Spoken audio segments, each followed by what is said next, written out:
Hello, and welcome to episode 234 of the Arena Regulars podcast. I'm Zach, And I'm Jeff. and we're your source for drunken Magic the Gathering arena content. That's right, just a couple of regular guys drinking some irregular beers, talking about Magic the Gathering, in particular, the online client MTG Arena. That is right, and, ooh, buddy, this is one of my favorite episodes. We are talking all about the draft format for Secrets of Strixhaven, the new set that has come out, and there's also a Pro Tour happening right now as you're listening to this episode. Well, actually, no. It could be past the Pro Tour. Either Pro Tour is happening or has happened by the time you're listening to this. Because you got to just make sure, cover all our bases. But very exciting stuff. Always fun to see professional players play with a new set and see how we're supposed to be drafting this, maybe, or what cards we're supposed to be playing with. I don't know. It is a wild ride, and we love to see it. We do. But each week, we bring a beer, we drink it, we rate it on scale from bronze to mythic, just like the tiers in Arena. So with that, Jeff, what is on tap this week? All right, I'm excited for this one. We have a beer called Goblin Sauce. Yeah. This is a double IPA, a beautiful 8.5%. But it is from our well-known brewery on this podcast. I've had this many times. This is basically like a Toronto institution at this point. That's Bellwoods. They rarely make anything that's bad.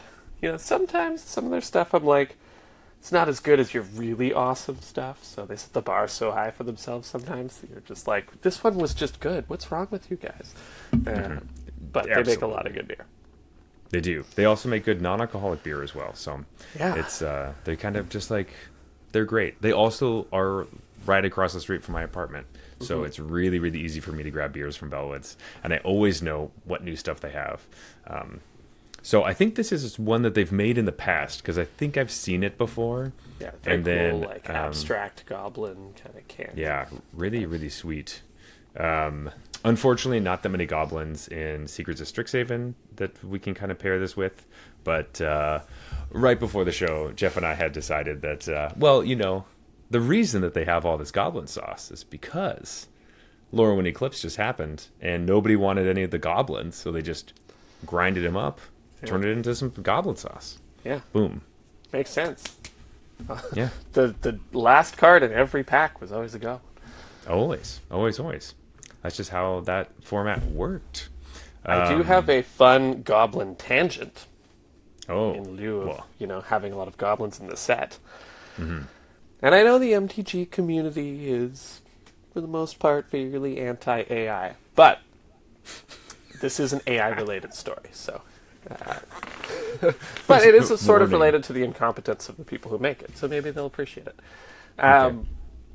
OpenAI, the company that makes GPT, very famous AI model, when they released, I think it was GPT 5, they're on 5.5 now, but they released 5, and they started getting complaints, or like, not even necessarily complaints, but messages, feedback, that it references goblins a lot. Like, you'll just be talking to it, and it'll just use a goblin as its example for everything. Or you'll be using it to, like, work on some code, and if you fix it, it'll say, oh, yeah, we found the goblin hiding in the spokes or whatever, and, like, got rid of it. Right, and it's like, in coding, you call that a bug. Like, that's just the standard term. Everybody uses bug. Why are you using goblin? Subtangent, it's called a bug because back in the day you used to have like literal physical punch cards to make these machines work. So computer programming was all about like pulling these things, and bugs getting in there would actually mess up your program. Oh, I didn't realize it was like literal bugs. Yeah, it used to be like literal bugs, and now that's still what they call it. Yeah. But then with every model they release, so 5.1, 5.2, the number of, it talks about goblins a lot, just skyrockets. Every model talks about goblins more and more and more and more. And they couldn't figure out why. So it got to the point where this thing was talking about goblins like 30% of the time. Like, it would just, every conversation it was having, it was just always bringing up goblins in some way. And sometimes if you asked it, like somebody asked it to draw a picture of a unicorn, and it made a goblin with a horn on its head, And so, like, their model just loved goblins more and more and more with every new release. And eventually they claim they fixed it. This is how I learned about it, because they just released 5.5, and they're like, guys, we fixed the goblin thing. So they made a whole, like, post about how they got rid of it. And basically it was because they had different personalities for their AI that trained. They were like, oh, you know, if the user is talking about this and feeling this way, you should have an empathetic personality. And one of them was nerdy. And the nerdy one just fucking loved goblins. So as this, like, nerdy personality grew and became, like, a bigger part of their model, the model just talked about goblins more and more and more. And because people who tend to use AI probably skew a bit nerdier, the nerdy personality showed up a lot more. And so it's just like, they just got rid of it. They're just like, get rid of the nerdy personality. Goblin problem. It's over. Their goblin usage went from like 50-something% to like 2%. Like a very normal amount of time to bring up goblins. That is hilarious. That is so, because for whatever reason, I was also kind of thinking, like, is it going to be like a frat boy joke, like, oh, goblin these nuts or whatever? Oh, yeah, and cool. That's a good one. like that's how the AI was got trained. Its way in. Yeah. Definitely on the frat house forums. Yeah. Or like, you know, I know that WotC will say that with Arena. They'll say things like, oh, the goblins were like messing up things. Yeah, right. It's fun for those kinds of games that actually involve goblins. Right? Goblins. Outside but not just like... Yeah. It's like, what are you talking about? Or like, was it just like saying goblin all the time, waiting for you to bring up the goblins? Yeah. And then it says, goblin these nuts. Oh, that would be sick. Yeah, it was like fishing for the joke constantly. Like, it's like working really hard for you to... They're like, we solved the goblin problem. Here's what it's doing. We've decided not to remove that functionality. Yeah, because it's hilarious. Oh, God, that's so stupid. That's so funny. Oh, man. But this is like a $1 trillion company or whatever. It has this issue of saying goblins, which is like so infuriating and part of the whole reason why people don't really like all that, because the tech bro thing. Yeah. But ridiculous. The software engineer is getting paid like $800,000 a year to track down the goblin issue.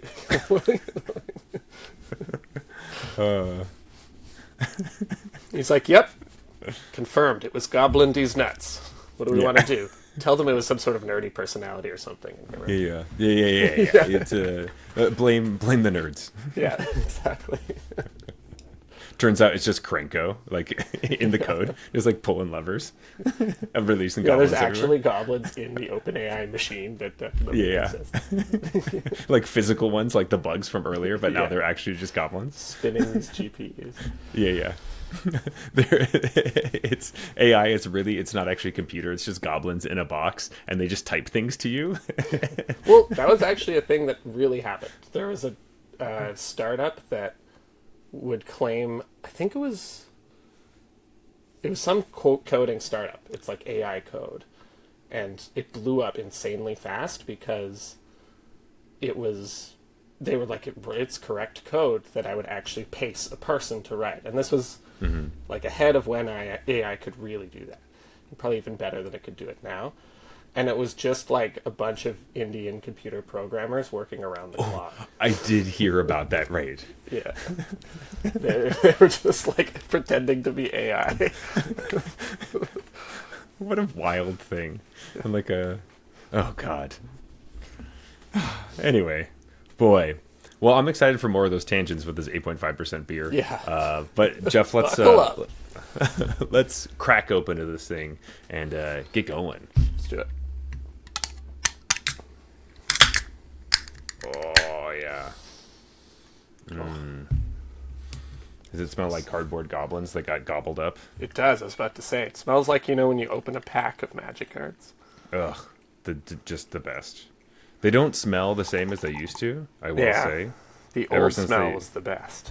Yeah, they used to have... There was a special... I forget. I have a friend who was like really into knowing where the printing used to be back in the day. So once they stopped printing their cards in that place, somewhere in Europe, I can't remember, all the cards just smell different now. But now you have all different flavors, right? Because there's all these different factories all over the world, so... You have to kind of see which one's your favorite. That would be a weird and very interesting video. Yeah, of like we got packs from all over the world, manufactured at different places, but they're all the same set. Which one smells the best? Yeah. I kind of like it. But you have to anyway, be really Jeff, good at like describing smells, so the viewer can feel like they're there with you. either you have to be good at describing the smells, or just like be able to like bullshit.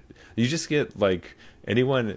There's these wine bros on TikTok. I don't know if you've seen them, but I was literally gonna say, like, I feel like sommelier is like half bullshit at least.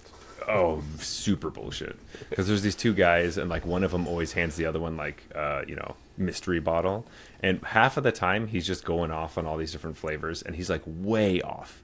Like, and to the point that all the comments were just like, does this guy ever get it right? And he just like doesn't. I think now he's done it enough times that he's starting to get some of them right. Or he just started cheating. Yeah, I mean, maybe. Or at least like close to where it's supposed to be, instead of like opposite sides of the world. Or just like, that's nothing. But I remember watching those, just being like, is he going to get this right? It's like, no, never. And this is the classic thing.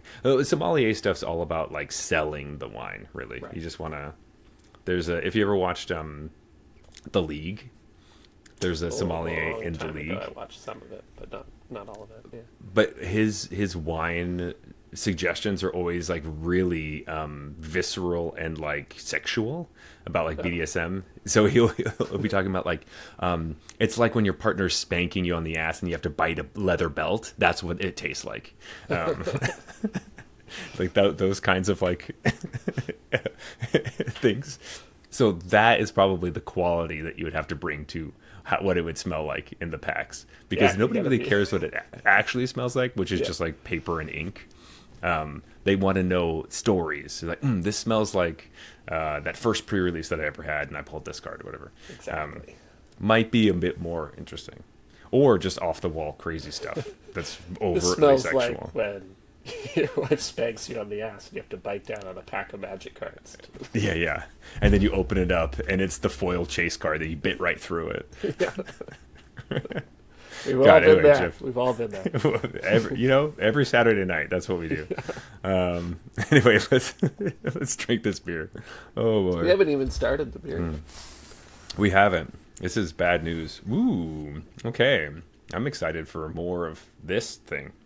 We have some Magic news. As we said before, Pro Tour Secrets of Strixhaven is happening. Well, I keep saying right now, but it's you know how time works. Yeah, it's not happening, but it will have been happening. Yeah. So stupid. Anyway, we like to play Pro Tour Magic the Gathering Fantasy. So you pick a team of 8 players, and you try to see who does the best, and you fight against your friends. The Long Comics Book Club friends of the podcast are awesome, and they were able to help us put together a sheet so that you could pick your players. It's too late for you to pick your players now because, well, obviously the Pro Tour is happening, so duh.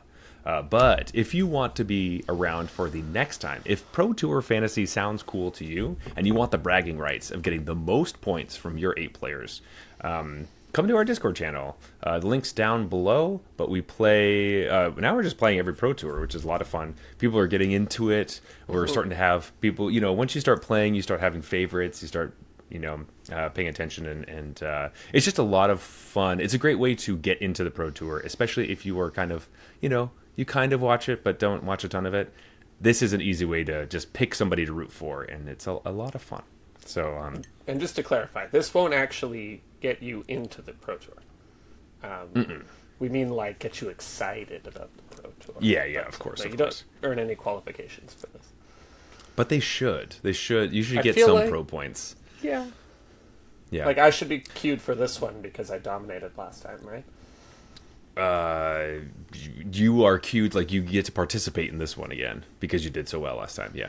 Yes. All Yeah, right. yeah. But also everyone can participate, so it's fine.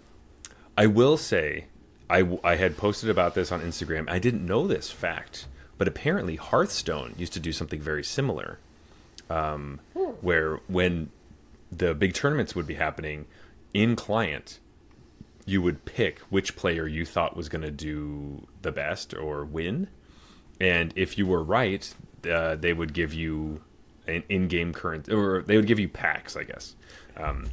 But that feels like a really, I mean, I guess it's a lot of names to input into like something to pick, but how difficult would it be just to be like, Arena, if you pick the winner, like you get a that? pack. They did have something like that once. Did they? Yeah, but this is a long time ago. It was for Was it for Magic Online, or was it? Worlds or Magic Cup or something? Oh, what did you get? Was I it in remember Arena? I remember you did. There was something where you could pick. Huh. I don't remember this at all. Oh God. There's no way I'm going to remember, but I'm pretty sure it was Okay. that time that Seth Manfield won. So if you remember the time that Seth Manfield won a big tournament. that's Oh, the you one I'm mean talking about. the World Championship last year? No, right? no, but it was like years ago. So Oh, okay. any of the la- times that he won before that could have been it. Gotcha. I'm assuming that you didn't pick Seth Manfield to win the whole thing, and you didn't get any of this stuff. That's correct. Yeah. That sounds about right. Because that's why I remember it. Because I remember thinking about picking Seth Manfield and then not picking him, which is what I do for every fantasy as well. Yes, I will confirm that. Yes, this time as well, I thought about picking Seth Manfield, and I chose against it. He's always live to win, but for some Yeah, reason yeah. I'm just like, what are the odds he wins again? You know? I don't like sloppy players on my team. Okay? Right, exactly. You got to be clean. Exactly. You got. I don't like takesy organized. backsies. Not on my team. Not No, on my team. you can do it in the game. It's not against the rules, but I consider it sloppy. As long as no information has been gained. Gotta put that Yes. asterisk there. But information's always gained, whether, them doing nothing or whatever. You don't know. Anyway, we're not going to get back into that. But if you're interested in doing fun stuff like that, the Discord channel is a lot of fun. Great time. I think those calls, instead of being a biased judge, should always go through ChatGPT from now on.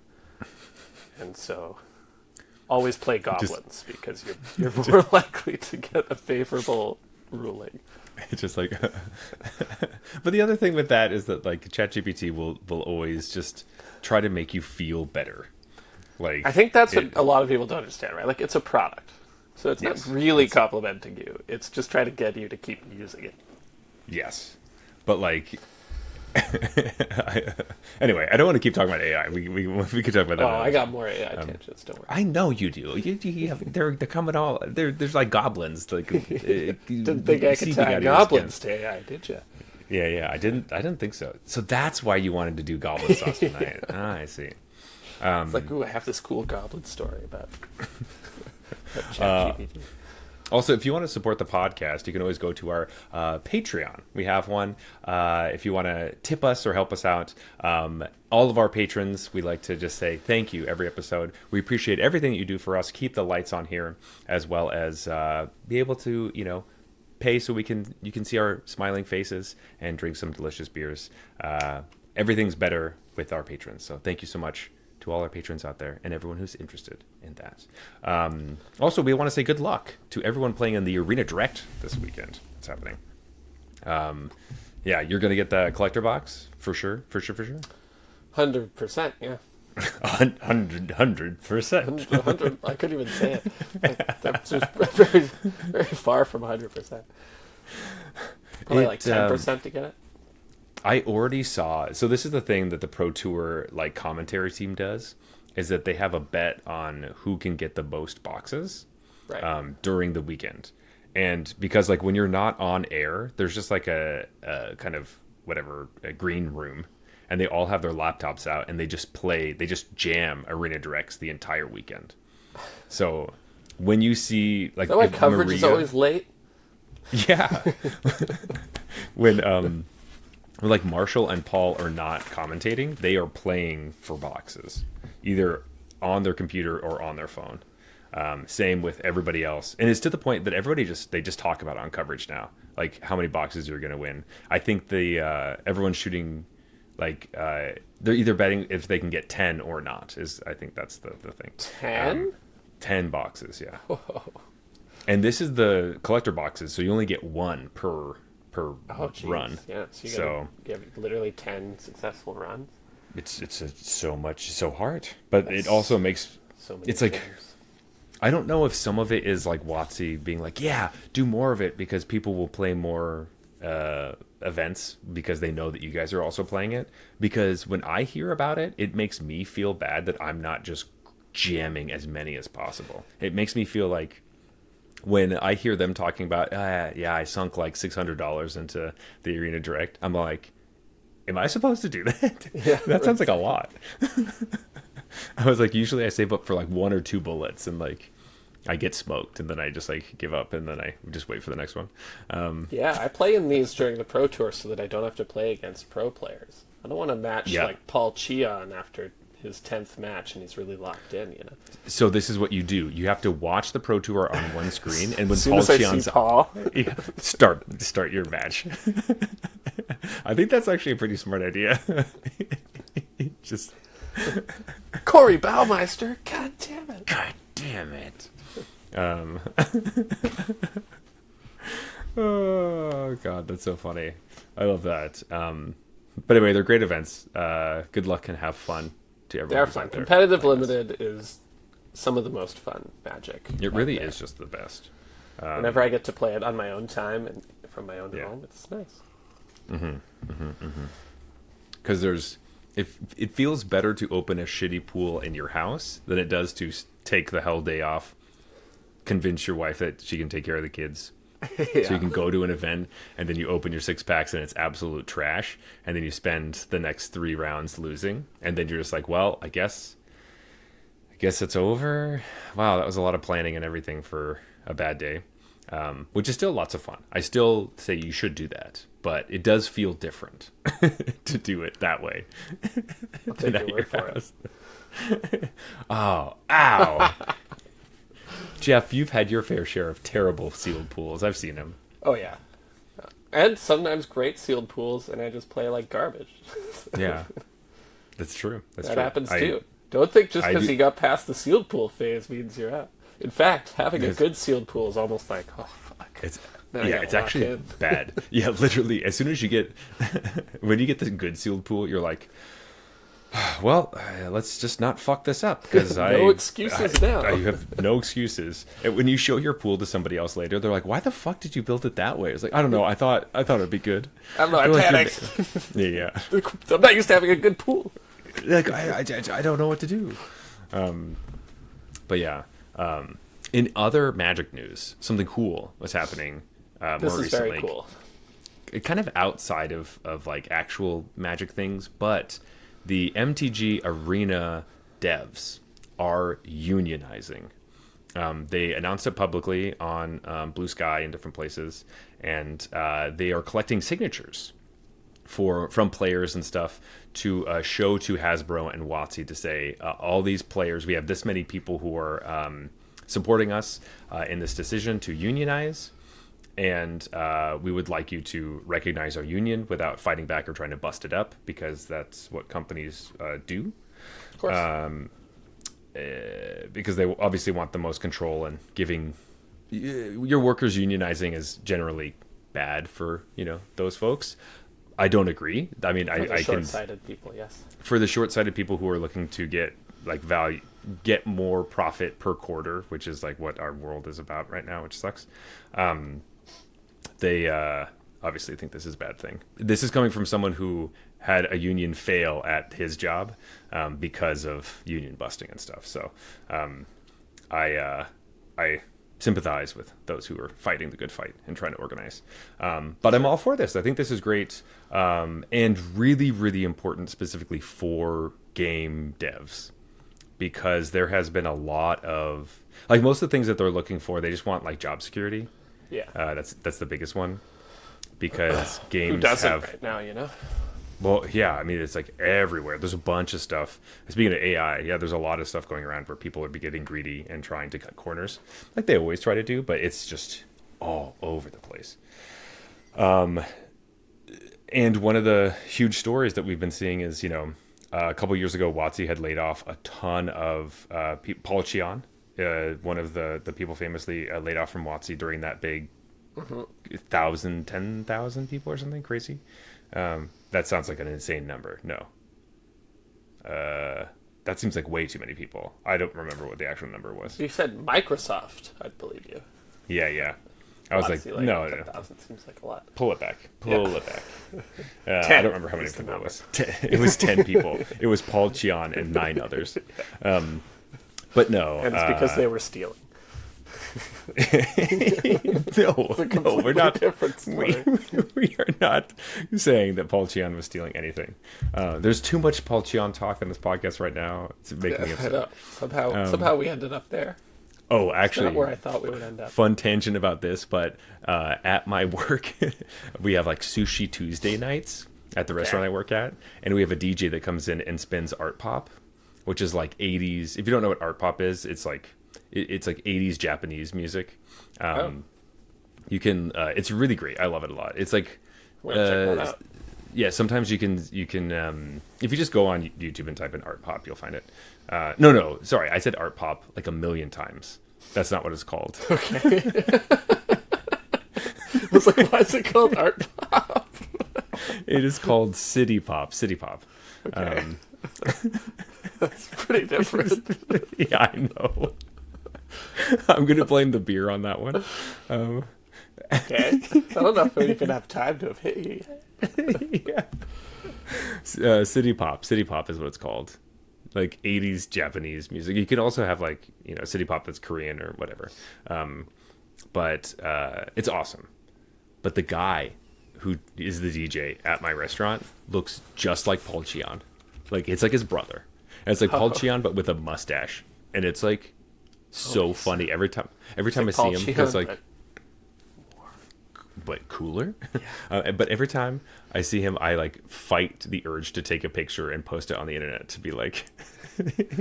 I thought the story was going that his name was Paul Cheon as well. Oh no! He looks like Paul. That's better. Because I could just imagine Paul Cheon with like a fake mustache. Yeah, up in Toronto. Every Tuesday, he just comes up to my restaurant and has his laptop and he's winning boxes. Exactly.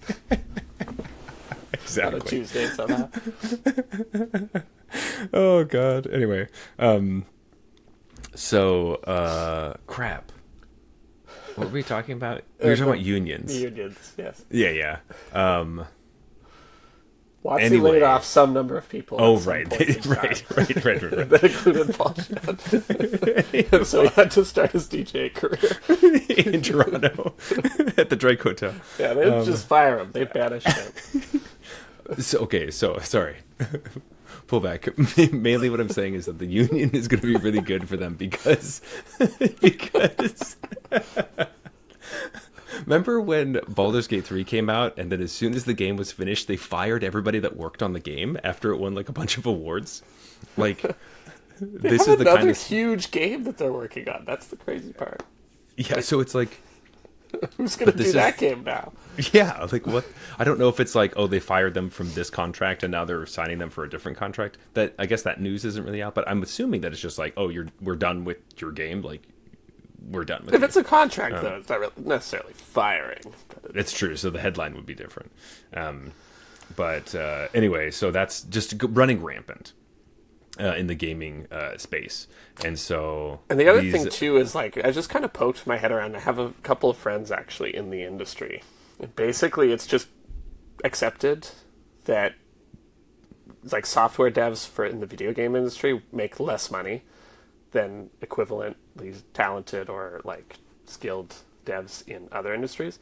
And it's just because they know that people do this out of passion. And so they know they can pay them less. That's just like a thing. Yeah, and I was like, that's ridiculous. Like, I mean, he's like, yeah, but what am I going to do? I do it out of passion. I do this because I want to make video games. Yeah. And so that is my choice. Is like, do I want the lower salary for the job I like or the higher salary for the job I don't like? And I'm like, Yeah. but that's shitty of them. It, Yeah. it is. It is. So anyway, Arena Dev's asking for job security as well as like no mandatory overtime without overtime pay, stuff like that. Really Basic crunched stuff. deadlines, all the normal things. But it's nice to kind of look behind the curtain, and I do think that happy workers make a better game. For Right? sure. Like we want the game that we love to play and the client that we're on to have people that love to work on it passionately. That's how we got the cube on Arena, right? That was a lot of like it was kind of like one guy essentially working to just develop cards that weren't in the client and just get them on as much as he possibly could.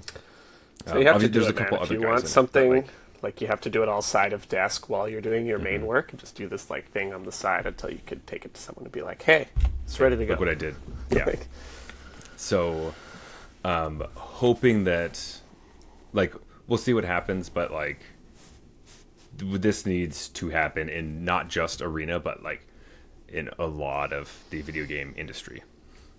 So I'm very happy to see this, and that was a kind of a nice, bright and shining news through a lot of the headlines that we get are obviously not that exciting. They tend to be like clicky, buzzwordy, but this one felt very, I don't know. and knowing It's, Hasbro, pretty sure they'll just sign off on this. No question. Oh, they'll be super stoked. Yeah, they're not they're going to gonna be love pissed at all. Yeah. So If I know the guy Hasbro dudes, Mm-hmm. and I think I do, yeah, they're gonna love this. they'll be pretty stoked. They'll be like, "What? You guys want power? Yeah, go for it. Of course. You can have that."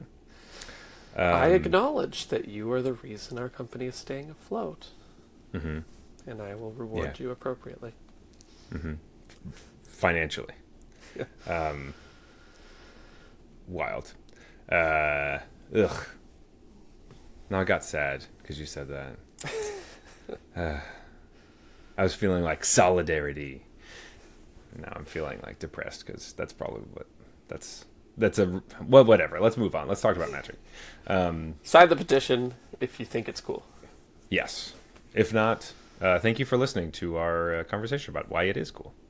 And we're but taking bets on how many more times Paul Cheon is going to come up in the rest of this show. So stay tuned for Yeah, the answer. is the over-under 4 or whatever, 4? Is the over-under the same or more than the number of boxes Paul Cheon will win this weekend?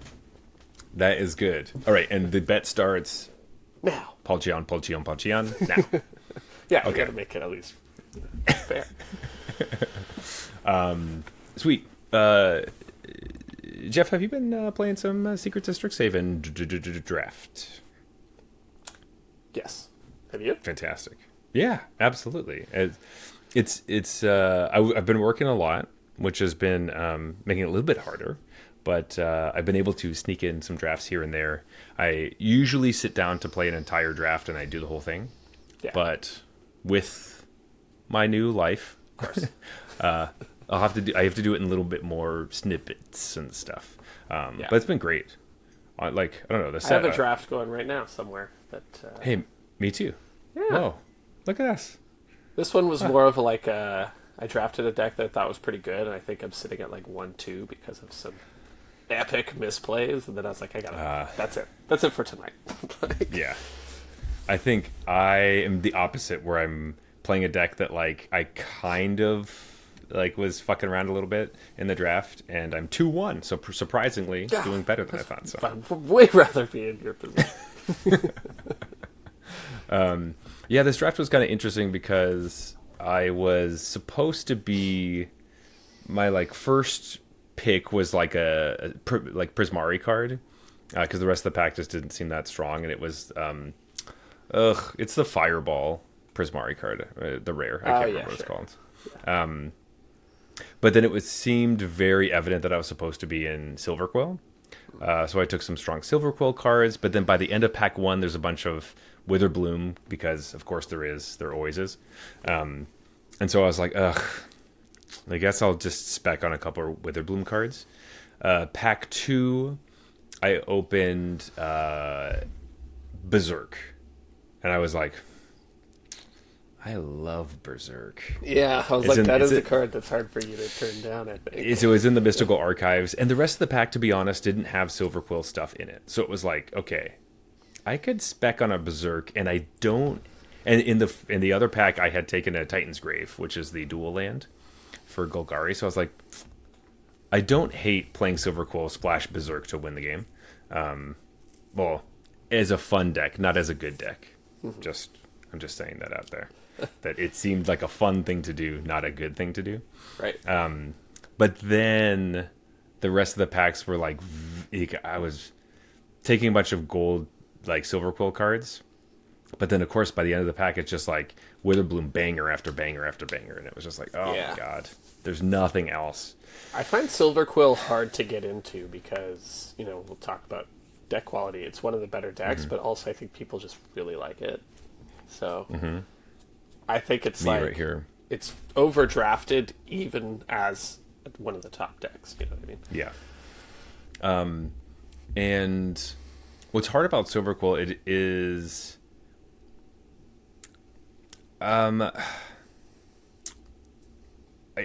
well, we can kind of talk about the overarching themes of the entire set, which is synergy feels to me to be fairly important.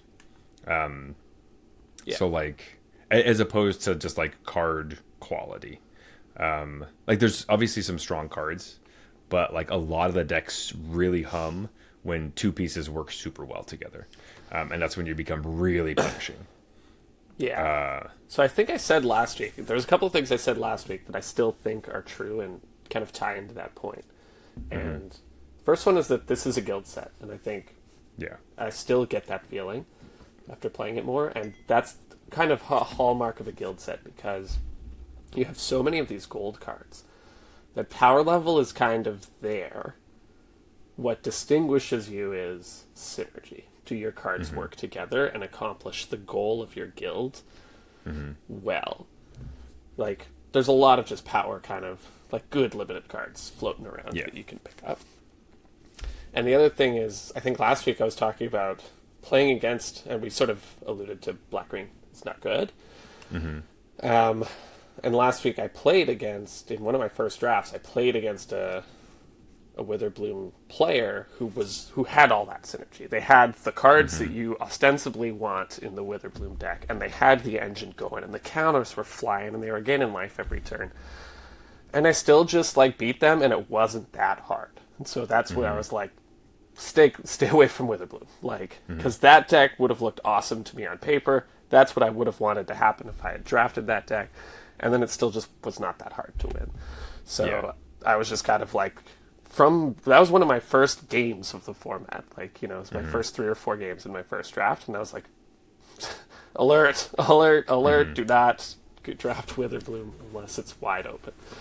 So, Jeff, what you're telling me is that the next beer that we're going to have, and the next time we have the podcast past this set, it's going to be a Witherbloom beer, because they're going to take all the cards from that and grind it up into Witherbloom sauce. Witherbloom sauce, exactly. Yeah, Witherbloom is the goblins pest of the sauce. Set. Oh yeah, pest sauce, whatever. Ugh. We'll figure it out. Yeah, pest. I got nothing. So basically, the thing is, red, white, and white, black are the best. So Lorehold and Silverquill. I just want to say, Lorehold. I'm so happy with this. I wanted this to be the case, that these decks were early front runners, whether they stay or not. It's early in the format. The set's only been out for 8, 9 days, 10 days by tomorrow. So, these numbers will change, and the aggressive decks always perform well at the beginning. No, sorry, not always, but majority of the time, the aggressive decks will do very well at the beginning and then slowly peter out as people kind of cling to them, and then a lot of draft is self-correcting, blah blah blah blah. But the fact that Lorehold is doing so well because the last time we were at Strixhaven, it was the worst deck. It was so bad. But we talked about that a little too, right? Like last time, the good decks was Teamer, and they always sort of correct in the other direction because Right. they know you have this idea that Strixhaven is about Teamer. So instead of the Teamer decks that are good, now it's the Mardu decks, and I guess just always fuck Witherbloom. Yeah, they can't. They have a hard time with like one of Black's pairs. It feels like in Black recent green Magic, is usually bad in draft. Like, the only time Black green is good in draft is Reanimator, and if Reanimator isn't a thing, it just doesn't work out. the only set that comes to mind is Outlaws for me. Outlaws, yeah, and that was Reanimator. There were like 3 or 4 reanimation spells. That's what I mean. The only time I remember like Yeah. Reanimator being a thing and it was one of the best decks was Outlaws. Yeah. And other times they like might have a reanimation spell, but it's like not obvious that that's what you're supposed to be doing. Or it's where like tied into a big butts theme for some reason, so you're reanimating a 1/7. 113. Okay. Okay. Yeah. Crimson Vow. But yeah, the Nicki Minaj deck. Actually, I have to rename it. Nicki Minaj. She's like not cool anymore. It sucks. She's like a total. Her brain got. Yeah. Yeah. Got Kanye Wested or whatever. Yes, she's that's a good way of saying it. Kanye Wested into the elite That's too bad. crap. Yeah, it's really a bummer. I loved her. But anyway, I guess we can formally now the Big Butts deck is officially the freaking oh god, what's her name? God, Goblin Sauce. You're screwing with my head. These goblins are really roasting me. Famous woman with a big butt. Yeah. Freaking her direct Cardi B. I literally was about to say Cardi B. I was like, is he thinking about Cardi B? It's the Cardi B deck. It's the Cardi B playing Golgari Big Butts.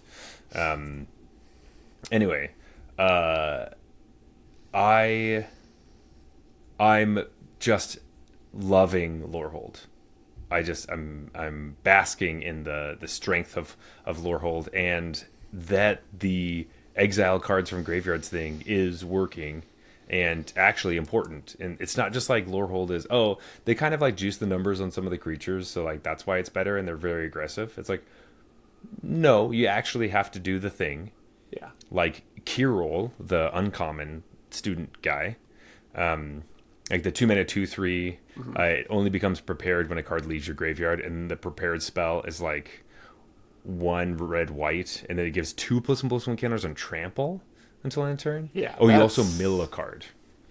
I've had games where like they turn to Kirol, somehow got something out of their graveyard fairly cheaply, and then we're just like, get something out, cast the spell, attack. I can never block it. I don't have removal, and the game's over because Kirol was just out, and they had the deck to be able to fuel the prepared thing. So that card is like really scary. Like that's such a good card. I was originally thinking it maybe didn't get there, but man, you cannot block that thing. No. It is hard. Which I kind of love, even when I'm losing. I'm not at the point yet where I'm like, this fucking card, god damn, they always have it. I'm not there yet. I probably, I will maybe. But also just for those lore heads out there, he's like a jock, so for sure he would be goblin these nuts. That's like that would be his joke. That's his thing. Sorry, he wouldn't be gobbling. Oh, he could be gobbling nuts. I don't know. Hey, gobble the nuts if you want. I don't. I don't care about that. Yeah. But I feel like he would. He would. Yes, it's true. And you have to experiment in college, right? But also he would like this joke. He would like it a lot. But anyway, it's so nice. What a cool thing. Kind of to highlight this, we talked about this in the Discord a bit actually. But one of the best rares, I don't know if it's one of or the best rare, is the freaking It's arc. third best. Third best is the. We talking about the Arc of Hunger. Yeah, Yeah. that thing is so It awesome. is only worse than Together as One and Practiced Offense. Ah, wait. What am I? Oh, I see.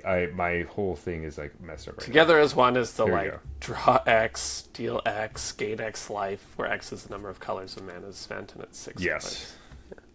Which, sure. There's a bit of like you're only playing this in the deck where this is unbelievable. Because obviously, if X is So, 2, it's not it's like- good. Exactly. It's like pretty terrible. But practice offense is phenomenal. Nuts. 3 mana, put a +1/+1 counter on each creature target player controls, and then target creature gains double strike or lifelink, and it flashes back for 1 and a white. So turn 5, you just do it twice. When my opponent played this card against me, I was literally just like, that was the first time I'd read it. I was like, "What the fuck is this?" Like, Yeah. they have we both have 3 creatures out, and I don't think there's any chance of me winning the game now. Like, what is this? Yeah. So why does it cost so little mana? It's so funny because they had to juice it, because when I was reading this card and not really paying attention to the costs, I was like, trash. was Exactly, like, me too. awful. Because I just sort of filtered it out. I was like, we've seen cards like that; they're always bad. And Yeah. I was mostly reading for Constructed too. It's like That's true. That's true. And I mostly read for limited, and I was still thinking that it seemed like it doesn't give me a body. I have to have a board. There's like Right. all the things that I Sure. needed. but But the so fact cheap. that on it's so cheap, on turn 5 you could do it. You could do it twice, and it leaves your graveyard, which triggers a bunch of both stuff times you play it, you're like playing a creature first in the same turn, and things like that. Yeah, so it's very good. and double And- strike or lifelink, huge. Right. Like if you're the beat down, double strike is ridiculous. Have a trampler or Well, whatever, and then if you need to like get mitigate into your a life trading total. or situation, lifelink just Or you just play it twice and give the double striker lifelink. yeah. That's really what that you is, do. that is what happened to me. Yeah, that happens a good amount of the time. But it was, yeah, as soon as I read that card, had to play against it, felt like a fairly close match where neither of us had even done that much. Really, it's like turn 5. Yeah. And I was just like, I don't think I can possibly win now. And I was like, this might be one of the best cards in the set because Yeah. it shouldn't elicit that feeling otherwise. Yeah. So strong. So good. And then the second best white card, I saw you had a nice little doozy on the I did. I Discord did. for that one. My little that I trophied this deck. This card I did not miss when I just saw this card. I was No. like, oh, busted limited card. Yeah. I honestly I was going to pick this as the best limited card, but I decided against it just because it seemed there's something about when you look at a card, you're like, obviously this is the best, that you just don't want to pick it for some weird reason. for sure. There's like a weird thing in your brain that's like, that's not fun to talk about because it's so obvious. But Antiquity's on the Loose. It's like 3 mana, double white. You create 2/2/2s, and if you cast it from your graveyard, you make 2/2/2s, and then you put a +1/+1 counter on each spirit you control. But the flashback is 6. But still, come on. I had a draft deck that had 2 of these. Pack 1, pick 1, and pack 1, pick 3. Somebody passed me this card. Wild. My whole deck would have Two been... 2/2s for 3.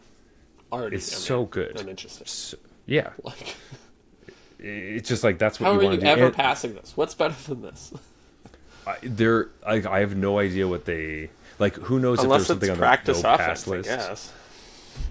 Well, or a Mystical Archives card that Yeah, could have sure. been something It's that a they're card like, they oh, wanted for yeah.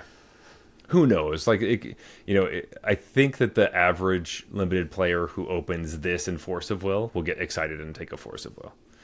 I don't think that they should, because that's probably not going to be great for their deck. But if that's a no pass list card for their timeless deck or whatever, yeah. I get it. I get fair. it. But still, that's a very small... I think the number of cards that you would want above this in draft is not a large number. So I was just very lucky. for that to happen to be. Yeah, that was sick. When I saw your list, I was like, 2 antiquities on the loose? Oh, baby. Yeah, and the whole game was that. I think honestly, I don't know Because if this that's is also a card that in multiples gets like way better. The second one is so good. so good. It's so strong because it just like obviously puts everything on top of your other stuff. What were the other cards that I also had practice offense in this deck. Yeah, I didn't even see that. That's great. Yeah, so a lot of the times it was kind of like play antiquities on the loose, play practice offense, play replay, or play another antiquities on the loose. It was just like I was like I can flash any of these back, or I could do. A lot of people just conceded because I was like, you could have no board, and I could have a solid board, and then you're just like, okay, antiquities on the loose, practiced offense, and be like, I'm fucked. Yeah. And I also had like a Molten Core Maestro in that deck, so it was like when I would flash back Antiquities on the Loose, I'd get a bunch of red mana to play other stuff. It was pretty sweet. It was pretty sweet. So given that, it's a perfect segue into the question I wanted to ask you. Yeah. Is this a Prince or a Pauper format? Ooh. Interesting. I don't know. I feel like obviously some of these white rares are really strong, and there's some great stuff. Obviously, formats that have like big dragons tend to be more princey. I guess all the paradigm stuff. I don't know. For some reason, I have a hard time with this question nowadays because there's so many rares in all the packs. Do you know what I mean? Yeah. And very rarely are you like looking for commons or uncommons. And because it's synergy based, I would want to say it's more of a Pauper set because, and when I say Pauper, I mean like Artisan, because it's like the uncommons matter a lot. But it is true, like sometimes they just play like the green paradigm spell that they ramped into, and the ramp creatures just become gigantic, and you're like, well, how do I beat this? So yeah, it's come on, this is probably a Prince set. I know you want it to be a Pauper format. I always want it to be a Pauper. About as Prince as it comes, I feel like every game I have kind of comes down to like, oh shit, they had some ridiculous giant. Yeah, I guess it's just so funny because it's like play boosters have made that question such a doesn't feel nearly as bad. I guess like in sometimes when I think about Prince sets, it feels like Crimson Vow. Like I always think about Crimson Vow as a Prince set because that set had a lot of like, here's a bunch of giant demons, here's like a big hexproof werewolf that flips and gives all your other shit hexproof and pumps everything and is so impossible to remove. And things like that where you're like, this one card literally like I can't do anything against it. It hits the board and then the game's over. Where some of these other cards are like, they just grind you out. Because like usually what it feels like is that a Prince set is it's like there's big bombs, which means like you either have to have all the big bombs or you have to have removal for the big bombs is what my mind is trained to think. Yeah. But because of the way that some of these cards are, it's like all the paradigm spells aren't really that way. It's like removal spells do nothing against those, right? You need like counter spells, which that's not something we even wanted to kind of like venture into in limited to be like, oh, you better get that counter spell for that paradigm spell. Like that doesn't a thing. Practice offense, removal doesn't really help you against that card. Antiquities on the loose, removal doesn't help you. Like all these top cards are just like a bunch of value that you're getting.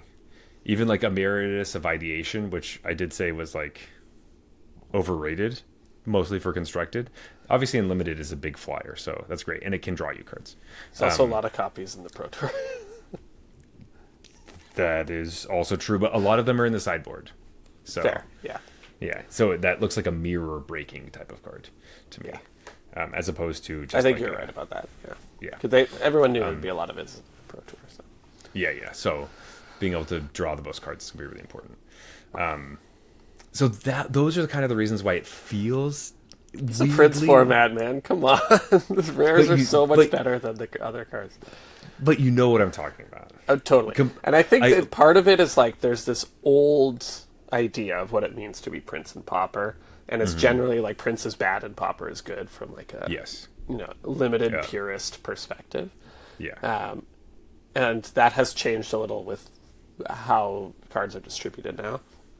Totally think that that's all valid points. I think the way I think about it now is when I'm drafting and I get like a bomb rare in a certain guild, how hard should I be pushing to stay in that guild if I'm seeing strong commons in a different guild?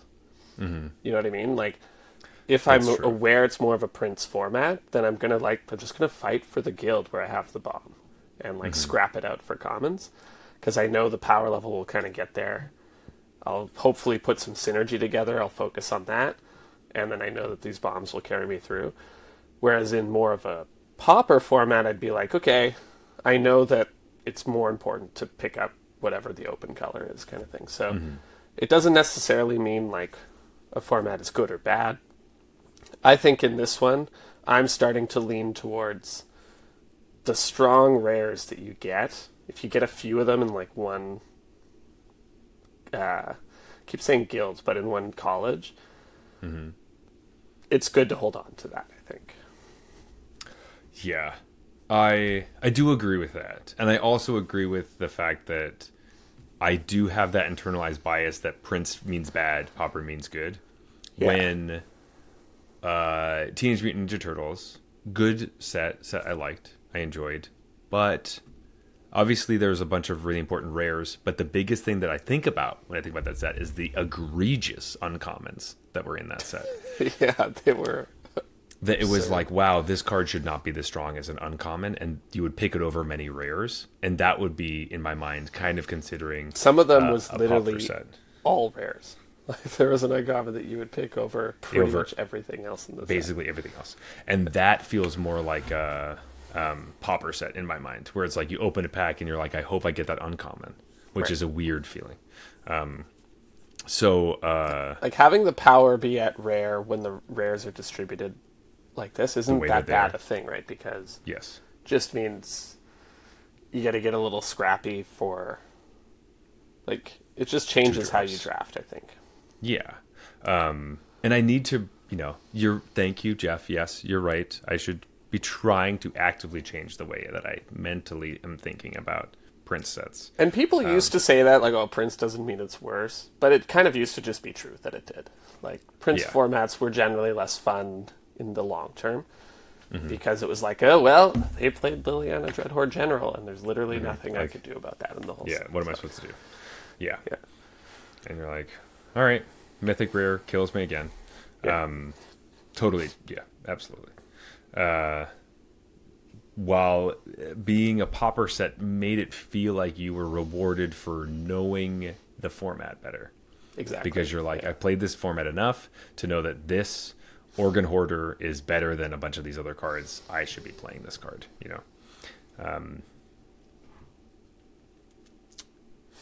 But now that we have 17 lands, people can get data so much faster that, like, are you really rewarded for being the one who, like, who knows? Who even knows?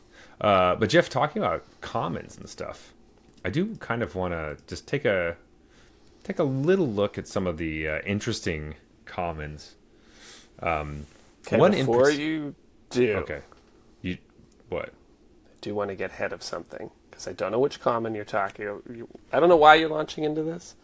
Okay, but I feel like I need to get ahead of it a little bit. All right. I love Elite Interceptor. Yes, baby. That's what I'm talking about. I have that card very, very high in my internal. It's so good. It's so good. Part of it is that the two best decks are Lorehold and Silverquill. Yes. And it's a 1-drop that both decks want. And it's the card that, like, I don't want to see. Like, when we start the game, I really don't want to see an Interceptor on 1.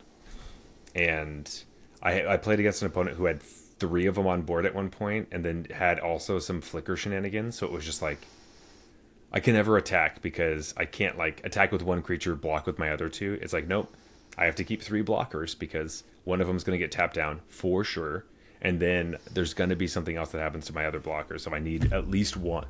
Like, that was just the entire game, and I just couldn't win. Yeah. I wish I had had the courage to pick Elite Interceptor, but after playing with it, I'm like, fuck. It's so sweet. This is for sure the best white common. Yes. I was trying to be nice. I didn't want to rub it in your face.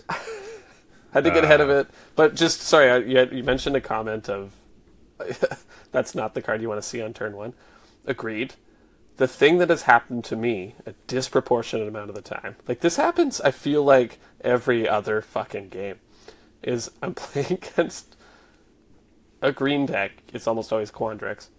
And I'm on the draw, and my opponent plays turn 1 Studious First Year. Like every fucking game. And if I ever put this fucking thing in my deck, turn 1, no, not a chance. Turn 7, when I need to draw something relevant, hell yeah.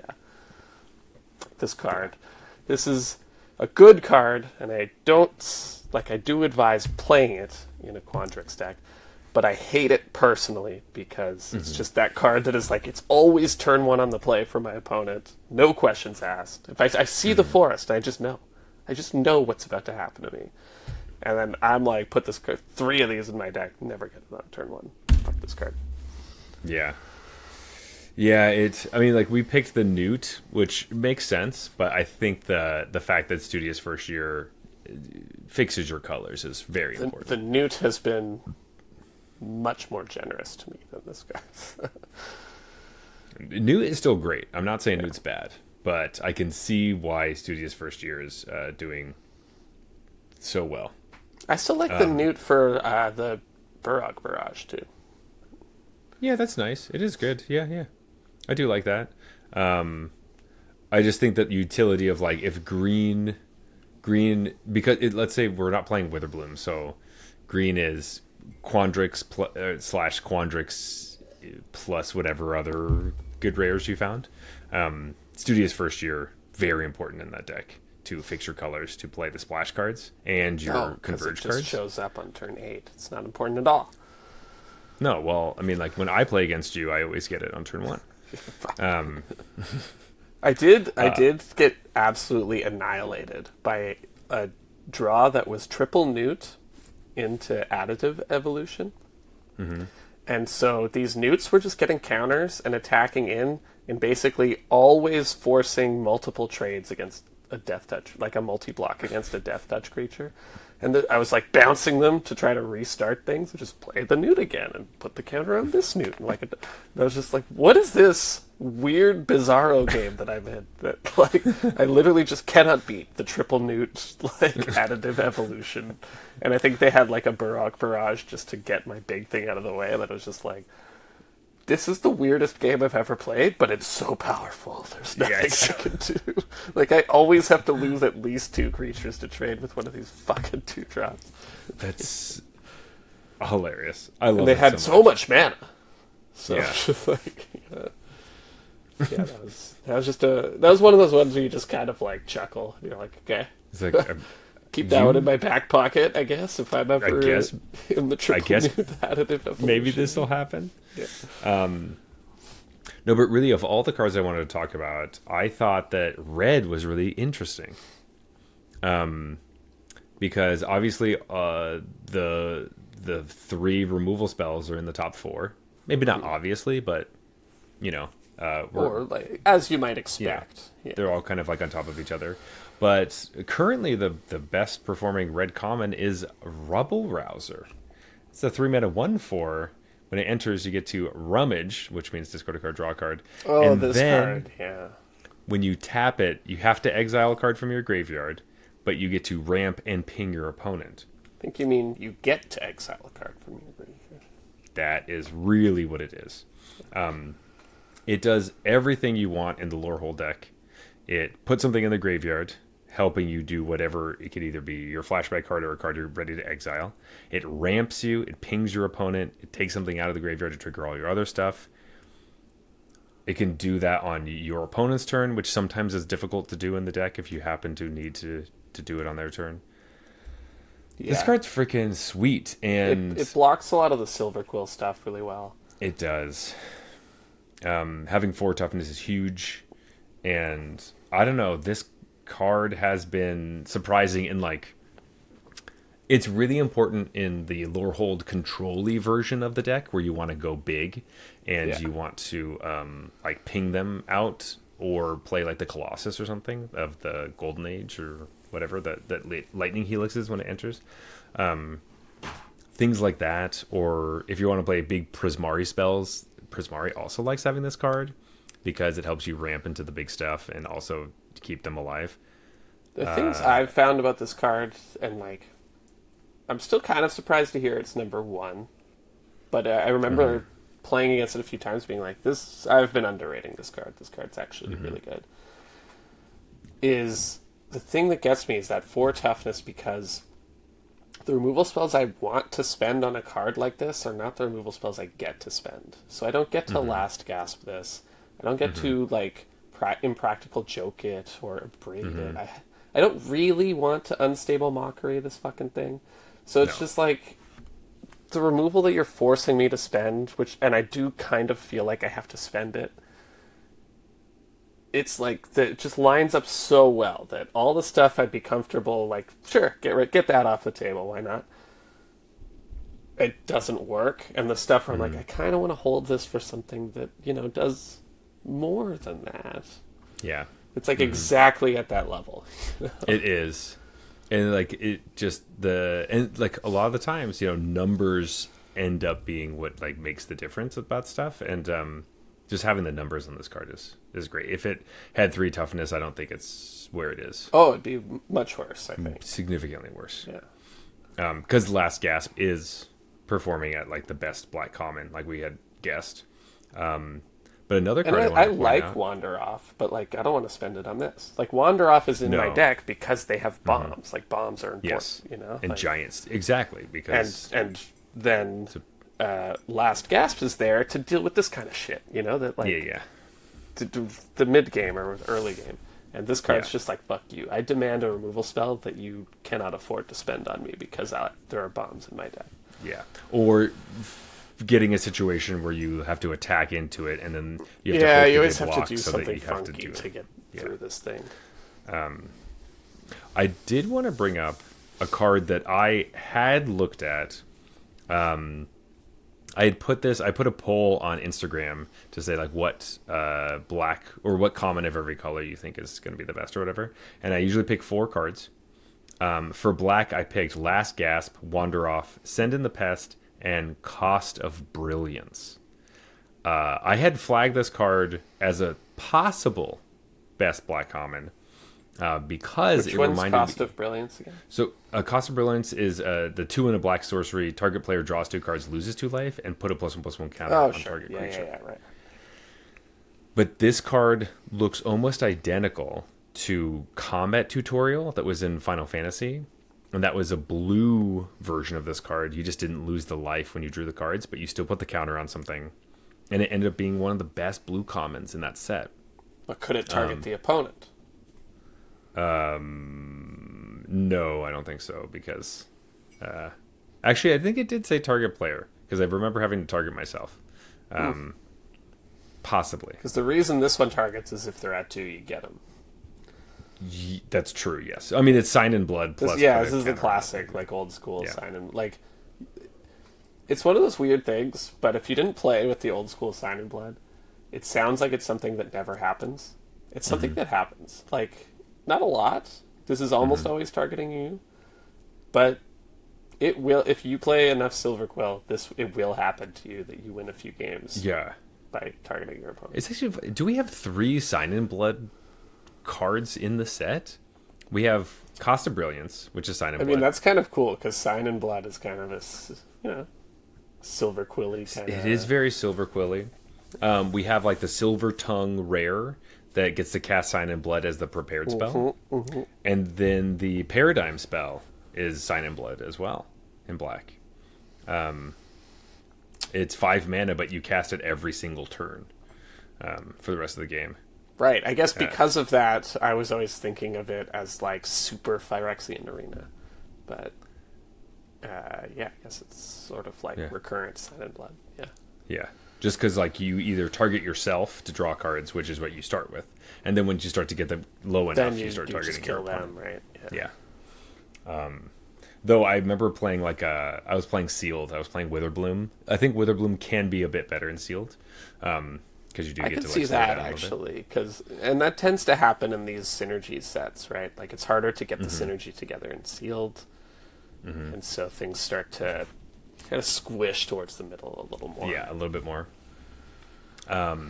But my opponent was trying to kill me with the Paradigm Sign in Blood, but I was gaining enough life that I was like, "You're just giving me cards, buddy. Yeah. This is great." But 'Cause like, we were what are they kind going of- to do? Build themselves out? Kill that themselves? was that's true. That's what I was hoping for them. So they basically cast the Black Paradigm, and I'm like, we were in a board stall. I was like, that's awesome. I can't wait for you to do this. Either you lose life and like make your library lower, or you give me cards. Like that just sounds great. All of that sounds awesome. Sorry, I just brought up milling, and that reminded me of something. When I was doing one of my drafts, I randomly saw Exhibition Tidecaller, and I was like, I don't know if this card's any good, but I am ready to find out, because I think it could be good. And it's fucking good. It's so good, dude. Because I was just like, I have no milling going on, right? Like, this is it. Is this going to do it all itself? Yes, it is. Yes, it is going to do it all itself.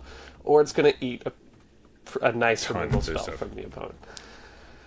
This card is a house, and now that I see the results, I see it's the second best blue card, and I think I would have been surprised by that had I not had this one random draft where I decided to pick it up and was just like, "Whoa, It's this so card good. just wins you the game sometimes."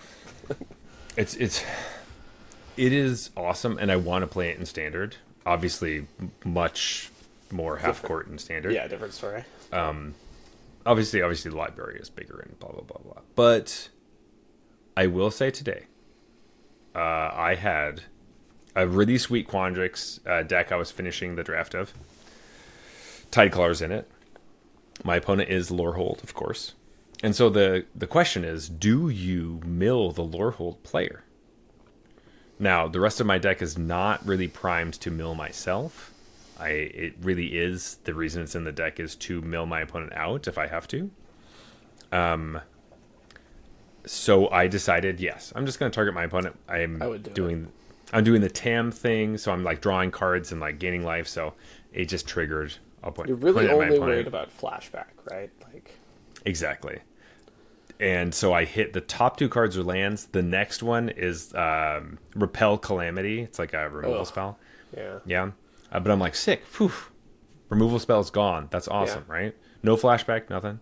They played that 3 mana, like the 3/2 first strike that like returns. You get to play a spell for the next turn or whatever. And it was turn 5. So like 3 mana, go get Repel Calamity. Yeah. Kill my 4/4 Death Touch dude. I knew that's where the story was going. But, great. I was like, how did that happen? I was actually kind of happy with that situation, and you just had the perfect card in your hand to punish me for this. I think I ended up losing that game because of actually I lost because of something else. That was don't a game, blame the Tidecaller. No, but this is a real thing. That was the game where my opponent was attacking me with Kirol and another creature that had counters on it, but I could chump them to like kind of figure some stuff out. Arena decided to freeze on me, where like I was stuck in blockers phase. I was trying to block stuff, wouldn't let me block. Yeah, it wouldn't let me block. So I was like, it gave me the option to not block, and I was like, well, I don't want to do that. I restarted the client, jump back in the game, try to get there before my timeouts and everything. Same problem, will not let me block these creatures. And like I can click on my creature, but it won't do the blocky thing. But when I click no blocks, everything works perfectly fine. I'm like, well, that's fucked. Yeah. There was no card that said I couldn't block. Like randomly through the process of me exiting out and coming back in, I had one blocker that worked because I had tried the first time. So it's like, I know I can't block. It's not like there's something that's stopping me. Anyway, I reported it as a bug because I was like, that was wild. It's so bizarre. Yeah. And I just got an email saying, hey, we gave you some gems. There's a free draft. So if stuff like that happens, try not to get tilted and be very mentally clear. So I was able to go to WotC and just explain, I don't know why this happened, but it did, and it probably shouldn't. And that was my mentality. And they're like, cool. They're probably not going to do anything about it, but they gave me my gems back, so. Yeah, I found they're okay at stuff like that. Like, I imagine they're tracking how many of these you're sending, right? So it's like, of course, if every draft you're like complaining and saying something, they're not just going to give you a free draft every time. But obviously, this is a very rare thing for you to do, and so. Yeah, I mean, I've done it enough times. Like, I do have tickets from, I mean, obviously years and years. Yeah. But I'm not being egregious. But if you're a player who has never reported a bug and you're just like, well, I get screwed today, and it ruins your entire day, just send them a little ticket. It takes a little bit of time. Doesn't feel great, but sometimes the sting of the client screwed me feels a little bit better. Now, you can't do this if you get mana screwed. That doesn't work. But you can do it if something random happens. Hey, your shuffler's broken. Yeah. Give me gems. That probably won't get you what you want. I mean, I haven't tried it, to be fair.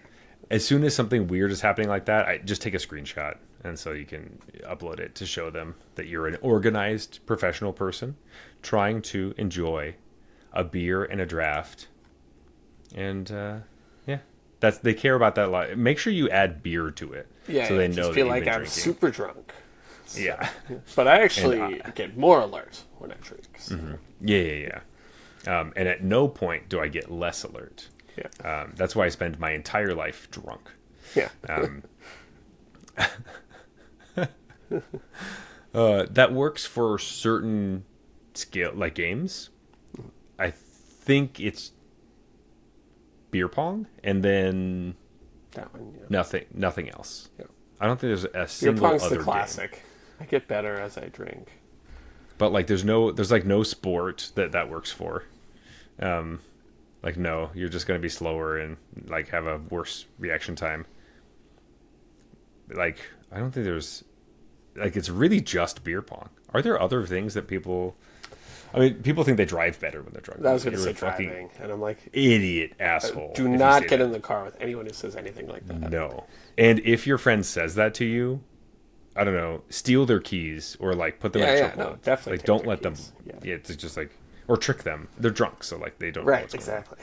Yeah, and they're so alert, so they couldn't possibly have missed you taking their keys. Yeah. Remind them that they parked in a different parking lot. I never really had that, but I knew people that would say it for getting high. Like, oh yeah, it makes me a better driver. I'm like, no, the fuck, it doesn't, man. I know, this was a little before the whole, people realizing that driving high is also bad. Yeah. It was a little more socially acceptable, but I was still like, no. No, why? dude. No, dude. No. No, driving impaired at all. Driving, looking at your phone. It's all driving that's all you need. Tired is not something you should do. Yeah, dude. As someone who has driven tired and driven off the road before, don't do that. Yeah. You're not proving anything to anybody by muscling through. Anyway, this has been a PSA to all those out there who think that it's okay to do those things. We're not narcs. We're cool. We're trying to keep you alive, buddy. That's right. That Safety is cool. Because you can crack more booster packs and you can play more Magic. Yeah. If you die in a drunk driving accident, you don't get to play Magic anymore. You'll never know the smell of the new, freshly cracked pack of Magic cards. There you go. You'll never bite down on the pack while your wife smacks your ass. Yeah, that'll never happen to you again. Or your bro. You know. Yeah, maybe whatever you're into, man. It could. Yeah, it could be. It's college, man. You can do whatever you want. I think that's what this is. So, Magicon is in Vegas right now, right? Ooh. It's also Strixhaven, so it's double. You're in college, so you can try anything, and you're in Vegas, so nothing matters. Yeah. Boom. And when I say you're in Vegas, I just mean the Pro Tour is. Yeah. So that means the winner could be anybody, because it doesn't matter. That's right. We'll never know. You have to go to Vegas to find out. Yeah. What happens in Vegas stays in Vegas. So all of the winnings that you get Nope. Someone's going to Doesn't have to go to exist. Vegas to confirm who won the fantasy draft. That's true. Actually, random. Brian Kibler got married like today or yesterday. Oh, okay, good for him. Yeah. Brian Kibler and Olivia Gobert Hicks. Well, actually, I don't know if she's going to change her name. But they got Gobert married. Hicks? Yeah. There you go. They got married in Vegas right at the beginning of MagicCon, which I will say is the right move. I was thinking about this. If you go to a convention and want to get married, obviously they're magic, like they're super magic people, right? They're super I don't know, man. creators. and Brian all this stuff. Kibler played Hearthstone for a while. He did, but then he came back. Yeah. And if you are a true magic player, you've played and then left and then come back. That's like That's true. We accept that's like the boomerangs. story of everybody. Yep. Everyone's a boomerang. Like, and if you haven't left yet, you will. But you will be back. It's true. You will be back. You can't quit magic. No, I've tried many times. Doesn't take. It really doesn't. I've probably tried like 3 or 4 times to quit magic, and I can't do it. So I just gave in. Just accept it. One of yeah. us. One of us. But yeah, so if you're going to get married at a convention, do it at the beginning of the convention so you get to party the entire rest of it and just have a great time and spend time with your friends. And instead of keeping it a secret and then doing it at the end as a pinnacle, like, and there's a wedding. That's not good. You don't want that. That's not as fun. It's much more fun to be like, surprise, we're married, and now you're going to have a freaking party. That sounds great. Plus, like, you don't care if you scrub out of the tournament now, because the weekend is already a huge success. Exactly, yeah. I don't know if either of them are playing in the actual tournament, but I don't know either.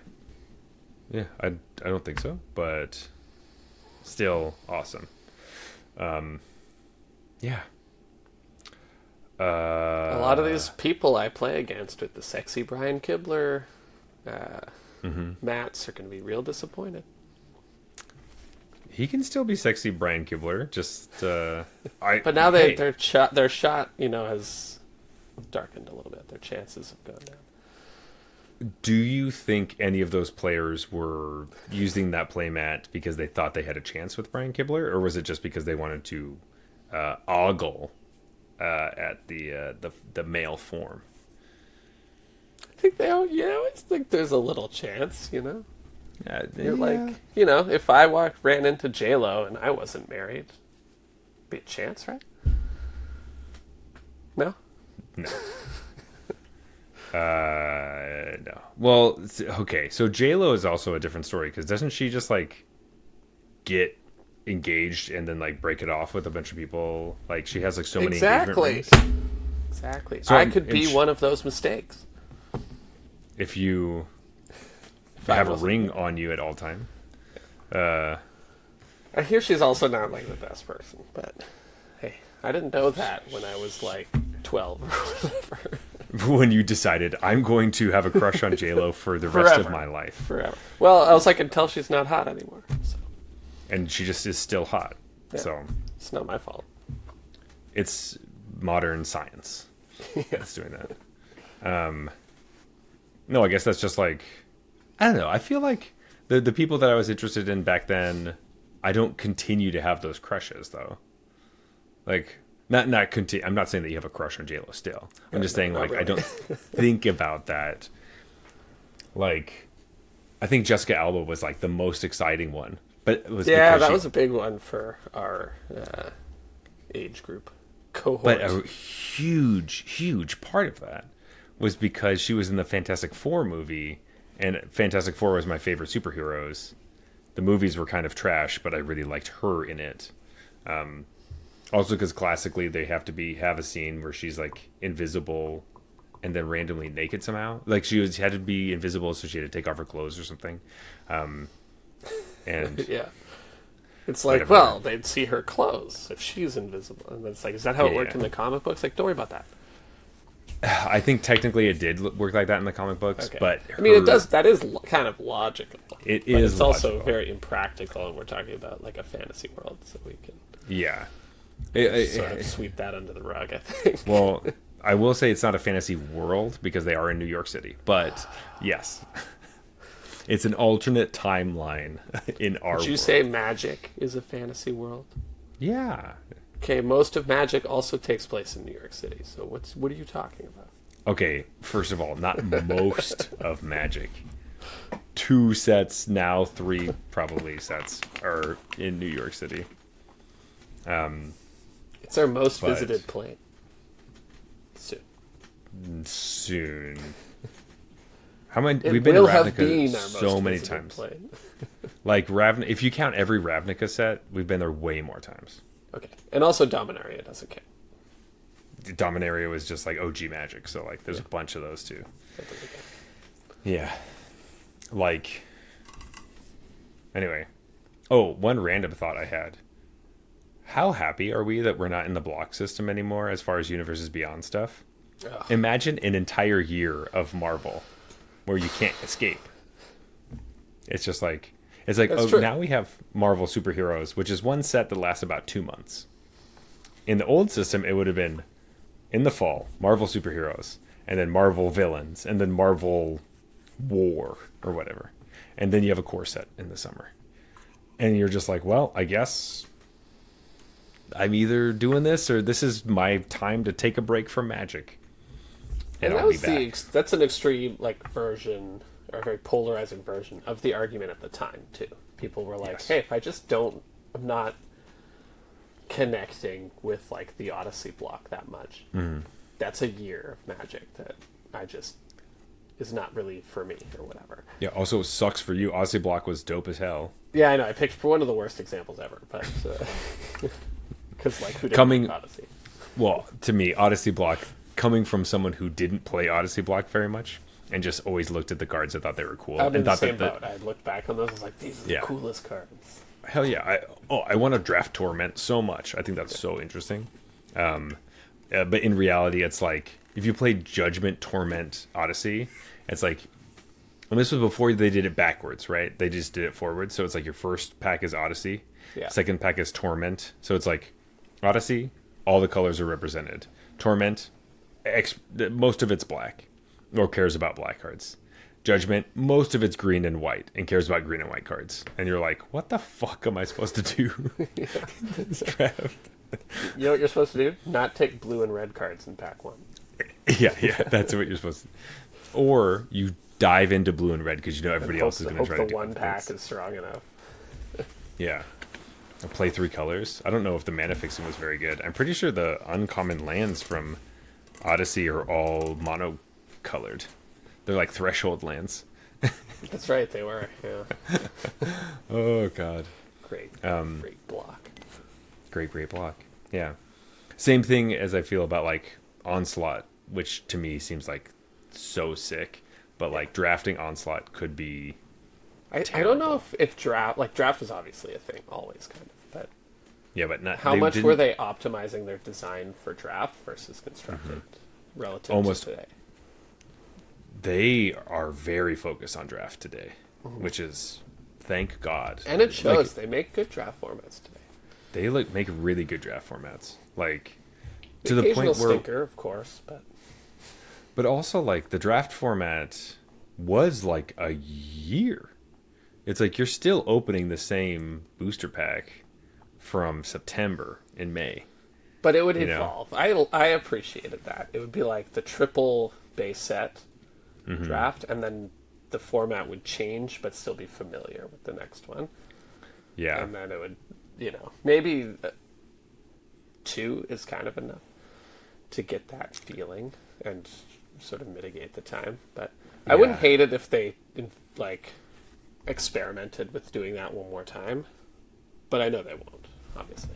I remember it being a thing where it's like it kind of makes it so you can only draft those sets at a game store because like it's so expensive to try to do it outside of a game store because you have to buy 3 booster boxes basically, or like buy a bunch of random packs just for whatever gate crash draft or something.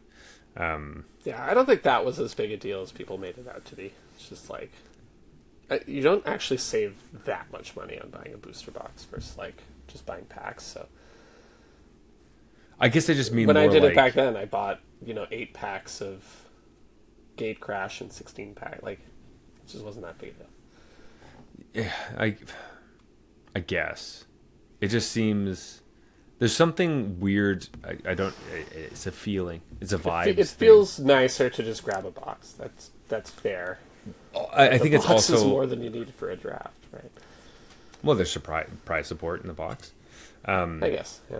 but no, I think some of it's also like the you're looking at the game store website, and there's this booster box that's really cheap, but it's like the third set of this thing, and there's no Always.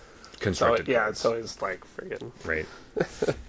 And so it's like that. the bomb like small set third one, the Dragon's Maze thing. Yeah, or whatever. So that was always kind of like, that's kind of sad. Where now it's just like, that draft's like, nobody liked drafting Spider-Man. That's why that box sucks, Right. or whatever. And you can just like forget about it and be like, we're done. Because like a lot of times people would be like, we'll just draft triple cons. We don't have to play the other ones. And you're like, sweet. So I think that was the real eye opener for me that Magic sets have got so much better for draft was playing triple cons again. I was like, I used to revere this format as like the best format I've ever played, and now I'm kind of like, it's not that good. It's by not that today's good. standards, it's not that good. It's really not. Yeah, when I first started streaming and cons came to Arena, I got really excited. I drafted it a lot and did very poorly, and it was not a great time. Most of the fun I had playing it was nostalgia more than like I enjoyed this format as its own entity. Yeah. There were so many just like you forget back like people who didn't play back in the day. There were so many truly unplayable or awful cards back in the day that it just isn't really a thing now. Like Yeah. any card in the set, is not like some of them suck obviously, but there's nothing that's just like you literally can't put this in your deck. Like, there's nothing that's like, oh, why did you pick 3 of these? Like, it's like you shouldn't have any of these in your deck. Like, Right. you're playing 3 copies of Erase. Like, no, Right. get that out of your deck. Literally just Like, there's no one. There's like some rare enchantments that are strong, I guess. yeah, You but can't like, play this. you can't play this card. Yeah. Especially now because we're in best of 1, and I think that Arena changed a lot of how all that works, right? Yeah. Because like they do Right. not make strictly sideboard cards. Really, we still have that green one at common that like is it the worst performing green common? No, it's like one of the worst ones. Glorious Decay. It's like the modal spell that we always get. Destroy an artifact, deal damage to a creature with flying, or exile a card from a graveyard. That kind of thing. Which is just never good enough. It you just don't want to play it. It's like if you have to play that, you're like, ugh, I didn't get enough removal, and I think I died of flyers. So that's why I have this card in my deck. And it's just kind of embarrassing. Yeah. But like, if you have to put that card in your deck, it's going to hurt your win rate, but it's not just going to be like, this is dog shit, unplayable.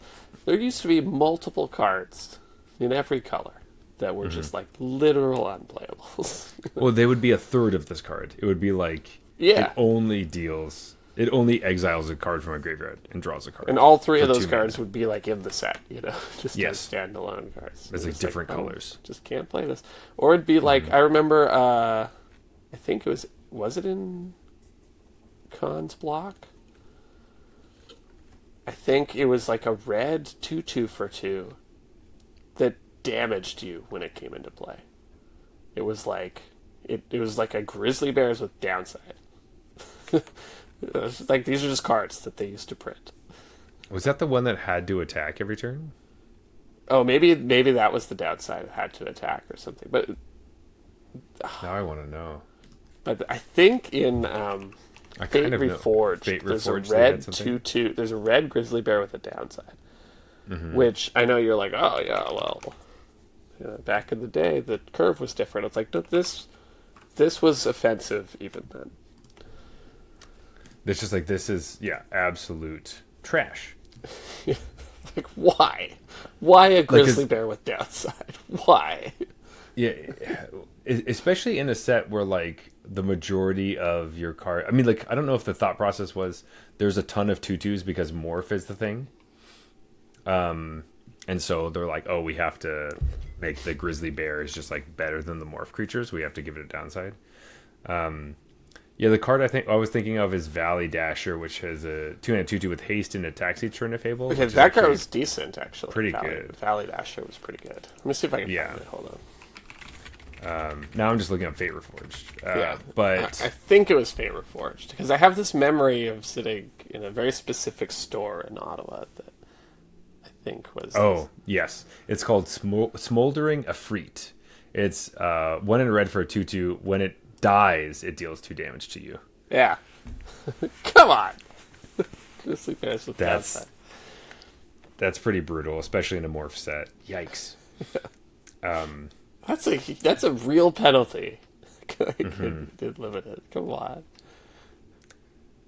That's wild. That's so funny. And they just randomly, like, they would print stuff like this. And you're just like, okay, well, I don't want to take that card. Yeah. All right. So, Jeff, I did want to ask you a question, because this is something that people talk about a lot. We talk about this. The amount of words on cards is obviously a lot, right? But this set did give us something we haven't seen in a while. I was surprised to see this. It was a French vanilla common.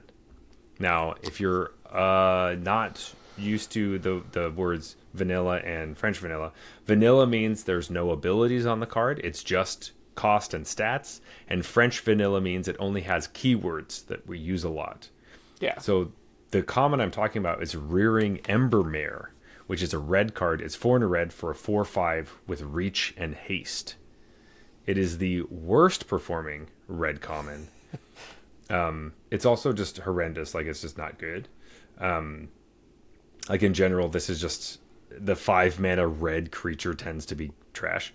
It just doesn't. But also, reach and haste is a contradictory set of abilities, right? Like, they don't... Yes, but they've been doing this a lot more recently, actually. If we started seeing this, I think this last year. It was like, remember when we were getting those combat tricks that were like, it gives trample and reach or something like that and untaps it, or weird stuff like that, where it's like... But on combat tricks, I like it better than on a base creature, you know? Like, because that gives real flexibility. This, I feel like... Doesn't... There's... I know there's a lot more green stuff that does it too, where it's like trample and reach. Yeah, the trample and reach, as soon as you mention that, yeah, totally, I get it. But, yeah. But haste and reach are like... I don't know. For me, that seems like a bigger divergence. It's literally like... attack as soon and quickly as possible, or stay back on defense. Yeah. Well, it's a funny card because it costs 5 mana, so it's like your aggro red deck probably doesn't really want it. They're like, if I could not have 5 cost cards in my deck at all, that would be great. And only 4 power, right? Like... And only 4 power. Where you'd like a 5/4 haste reach, but if we're keeping the abilities, anyway, doesn't really matter. But it's the idea that, like, this French vanilla card was printed in a new Magic set, and people talk about, where did these go? We should have these again, and it's horrible. Of course it is, right? Like, yeah. And so, like, I don't know if this is just like we couldn't think of anything else for red. Here we go. There's this thing. Or they're experimenting with this kind of stuff. Like, I think it's an experiment. I think they're doing a bit of a test. Because we do see cards that are, like, good with this. I think there was an uncommon in Bloomborough. I know that was a while ago. But it was it had First Strike and Lifelink, I think. A 2-mana 2/2. First Strike, Lifelink. But those abilities work awesome together. They're fantastic. And it only costs 2 mana. So, like, having a 2-mana bear, obviously, because that's what bears are. And how much damage did it do to you when it died? None. 0? It didn't have any abilities. Fucking power. Besides, I mean, it was white, so, if it's red, different story. Yeah, It has to deal damage to you if it's red. for sure. When you play Magic, if you have mountains, they still deal mana burn. I like The other that. lands don't, Yeah. but the mountains do. Mana God, burn was imagine the weirdest rule. it was. For those of you, this is the kind of thing we talk about all the time. But if you didn't know what mana burn was, it was that if you had mana left over in your mana pool at the end of a phase, it would burn up and deal damage to you equal to the amount of mana you had. Mostly, it was for if you made a crazy amount of mana, it would kill you, or if you had certain artifacts that made a lot of colorless mana, you couldn't use it, you lost life because of it. Kind of some of the reasons why old artifacts would tap for multiple generic colors when you're because it would hurt you, right? So there's a world where Soul Ring actually is not as good because it deals damage to you. Now we just got rid of it because it was so confusing. I remember playing games with my buddy. We'd start the game and just be like, oh, and we're just not going to play with mana burn, right? Yeah. Because we thought it was, if your lands are untapped, you lose life. That's very different. Yeah, I was like, so... It's like reverse mana burn. So it's I have to tap all of my lands or I lose life equal to my untapped lands. That's what it felt like. Because when you're learning the game and you're younger, It's the very difference complicated game. the difference between mana and lands gets kind of confusing. Yeah, I remember having that confusion as well with Yeah. our friend group. People didn't really understand, when especially you're since the 11. old lands said tap to add a green, then the new, Yeah. more modern lands didn't say that. It's what is going on? Yeah, it just had a green on it, so you're like, is this just mana that it just, for whatever reason. It was also hard because the internet was not, we couldn't ask the You had to know an older kid or whatever. Yeah, you couldn't just go to ChatGPT and ask them how magic worked, right? Yeah. They weren't going to give you all the goblins that you wanted. No. I'd be like, hey, ChatGPT, I have all these goblins. How do I play them? And they're Not a like, thing. you don't play them. You pile ChatGPT drive. would be like, I don't exist. I wonder what you could do to make ChatGPT say that nowadays. Yeah, you could, for sure. Give it an existential crisis. Yeah.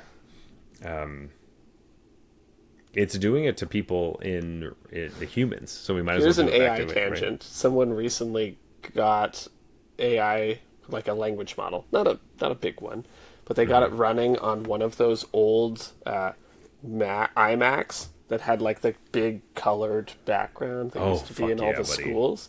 Yeah. Yeah, they got one running on one of those, so that was an AI thing. The entire machine was just an AI machine. Yeah, because those things had megabytes of storage, right? So this guy had to do a lot of engineering and working with some crazy old restrictions. But he got a tiny little language model on there, so you could talk to it. Oh, it's actually kind of cool. I like that. Yeah, I was like, I love that project.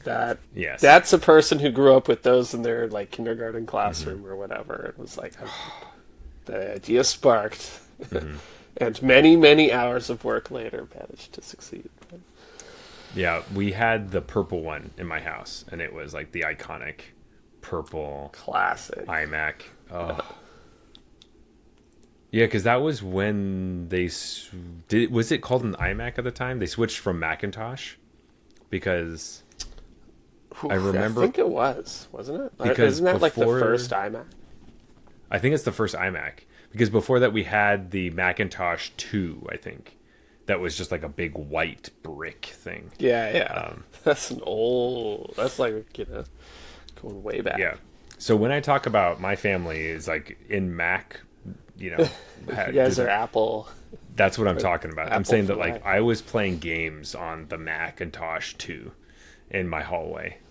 There was this really sweet game with the stick figure. It was a platformer. So you've been puzzle game. committed to forcing gaming on a Mac for your entire life. Yes, I can't stop now, Jeff. It's just I can't do it. Well, now Mac's doing cool things with the silicon processors, so I don't hate them anymore. You good? Yeah. I used to hate them when it was just like all the same shit that's in every other computer, but twice as expensive. Yeah. Well, Steve Jobs, he had his own thing going on. But look, this one's so nice and clean and shiny. It's actually funny because I have to get a new phone soon, so it's like the classic. All right, well, I'm just like, I'm plugged into the Mac thing, so just got to keep going down that train. Next iPhone, what is it? I don't know. Sure, give it to me. Plugged into Mac, you must have paid hundreds of dollars for a specialized adapter. I did, yeah, So and that's it how works you plug things in. great. Yeah, because nothing plugs in now. All you folks listen out there, I hope you learned a lot about draft for Secrets of Strixhaven. Hope you're ready to win some boxes against Paul Cheon this weekend. Whoa. I can't believe you said it. I'm giving Paul credit for a box. Well, now he gets 2 boxes. 'Cause you just Could be a said different it. Paul. You just said it again. Jeff, come on, man. You're ruining the whole thing. All right, so he has to have 3 boxes now? All right. Hey, We'll his have to over-under find out. was 10. Come on. That's true. It was 10. So you're saying the under. Is what we're saying officially on the Arena Regulars. Well, there's still time left in this episode. We do have to do last call and closing time, Jeff. Is that how it goes? But yeah, could you give me some last thoughts on this Secrets of Strixhaven draft set? Last thoughts. I'm having a lot of fun. Yes. It really does remind me of like the old school guild sets, and I always loved those. Like I'd always look forward to the next time that was kind of in the cycle. And this one is giving me those vibes, but with the like, they're definitely hitting the school atmosphere, and the mechanics are really cool. So, Guilds of Ravnica or Ravnica sets tend to have a little more like tweaks on existing mechanics. Were kind of the new mechanics, and these are a little more legitimately their own mechanics a lot of the time, I think. But Yeah. But honestly, just giving Lorehold flashback and just being like, you know what, you can have a real mechanic. Amazing. yeah, it changes things, right? Yeah. It makes like, the hey. self-mill sort of leaving the graveyard thing way more interesting. And work and fun. But enough that, like, there's a good overlap with all the colleges besides Witherbloom. I think that's the biggest thing with Witherbloom that we didn't bring up, is that it doesn't overlap well enough with anything else. So it's either like you're playing Witherbloom or you're not, but there isn't. Right, there's no, like, the Sultai deck isn't really there, and The Abzan deck. The Abzan deck is definitely, I haven't been feeling that, like there aren't enough white cards that like pay you off for like do the gain life thing. It's like most of there might be some. If there's gold cards Abzan, that do stuff. it's white black splashing green, exactly what you were talking about, like splashing Berserk or whatever. Yeah, or just like splashing some high end green stuff maybe or something. But Yeah, like for the most part, and even then, or you maybe, probably just shouldn't do it. But you shouldn't. I if you want to wanna remind have some everyone fun. that, like, yes, you should not do that thing that I had said I wanted to do. Spoiler alert, that draft deck, actually, it took me a long time to get back to this, but I ended up just going straight Silver Quill, even though I had picked a bunch of green and Witherbloom cards in the middle, and left out, like, my deck should be a lot better than it is, because I skipped a couple with Silver Quill cards on the way there. yeah, you waffled just long enough to kind of Yeah, just to fuck me impact up. deck quality. Yeah. So I'm really shooting for like a 3/3 with this deck, I think. I'm not shooting for. I'm shooting for a 4/3. Hoping for higher, obviously, but I am ready to land at 3/3 and be okay with it. And the last thing I 'cause that wanted to draft ask was you rough. that I totally forgot, so I'll ask it now. Okay. I find myself in Quandrix more Mm-hmm. often than I would like or assume, Yes. because it just always feels open. Like It's because green is black open. green is always like, of course you want to be the fucking Witherbloom drafter you can, but then there's always I guess because green is It's but it's there's other- always these like really good Quandrix cards flying around. You're just like, Yeah. all right, I guess I'll do it again. Even It's though probably because I think Quandrix is pretty mid, but I think that Quandrix is more mid than I had coming into this. I thought that it wasn't going to be popular, but it was going to be good. right. And now it's proving that it's kind of mid in both categories, where it's like it's not really that popular and it's not that good. It definitely doesn't But seem does- popular. Yeah, it does win games, and can be strong. And I will play Quandrix, obviously, like I'm not against it. But it is the kind of thing where it's like you see Quandrix cards because there's a bunch of like big uncommons or big rares that are Quandrix that you're like, oh, that must be open. And it's probably because a lot of people aren't starting in green because they don't want... Either you're starting in green because you kind of want to do Converge or Quandrix stuff, but you're not like, oh, I'm going to take this green card and go into Witherbloom or Quandrix. You'd much rather start in a different space, which, actually, this is so funny that we're at the very end of the episode. We didn't even bring this up. But the third best played deck is Gruul, which is green and red. Are we going to talk about this? I guess not. No, I guess not. So I think what you kind of want to do, if you're going to be in green, is start like what he had talked before, which is a color pair that isn't necessarily part of the whole ecosystem, and then see where you move from there. And if you're going to be in a Teamery, Quandrixy, whatever 5-color thing, green-red seems like it might be the place to be, because you can either play big stuff and big in removal, which is nice because that's what's missing from Quandrix a little bit. And then maybe branch out into the 3-color thing. I don't I don't know what the Skrull deck is really. I haven't played against it. I imagine it's starting with some of the good green cards, because there are some decent green cards. You know, you take like Environmental Scientist, or I like Additive Evolution. I think it's pretty good. Yeah. But even just some of the, Knockout Maneuver, or some of the just good green Barrage cards. Barrage or whatever. That's the fight cards. Yeah. Is what I was thinking of. Well, you also just like open Scavenger or something, and you're like, yeah, I'll take that. Sure.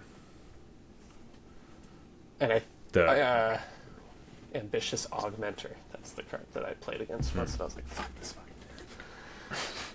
But, yeah, and then I guess you just start taking red, removal, and you end up in this weird, I took some solid green cards, and I took some red removal, and now I'm doing this thing.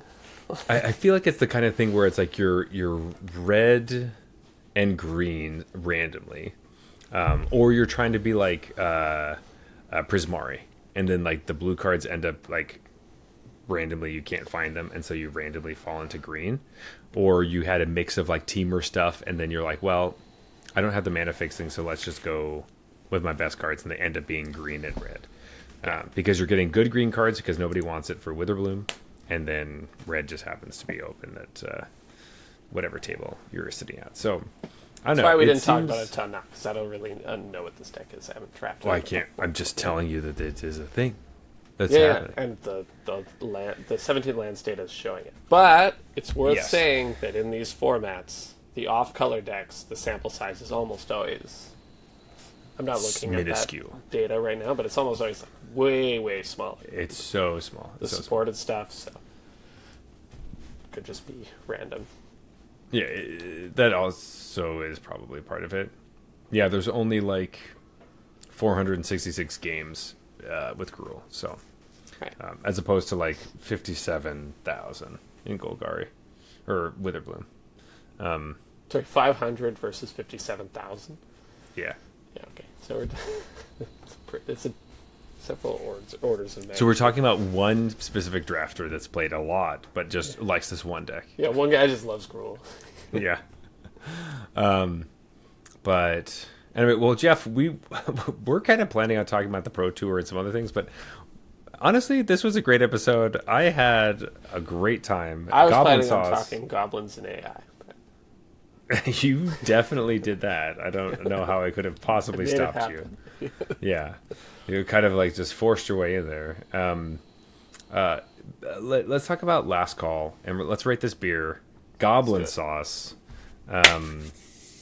As always, we rate our beers on a scale from bronze to mythic, just like the tiers in Arita. However, this has nothing to do with what tier you are in currently, because everyone's in different tiers at different times. So don't feel bad when we say that bronze beers are trash. They're horrible. You spit them on the ground. They're gross. Blech, I hate them. Silver are boring or bad. Gold beers are fine, but you wouldn't drink them again. Platinum are super solid. You totally would drink them again. Diamond beers are exceptional. You like these a lot. You show them off to your friends. And mythic, these are the best of the best. These are the practiced offense of the beer. Oh, very interesting. Goblin Sauce. Jeff, what did you think? I love hearing your thoughts about these beers.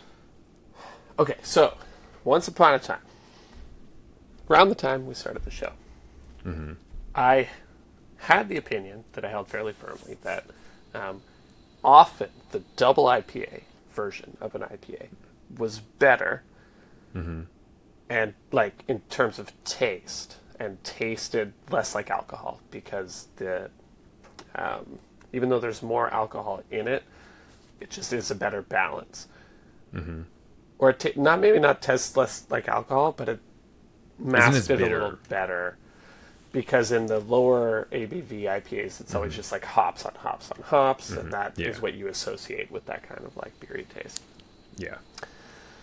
This reminded me, because I don't drink a lot of double IPAs anymore, and so this reminded me back of that time when I was like, okay, you want twice as Mad Tom, you want a Fracture instead of, a Bone Shaker, whatever.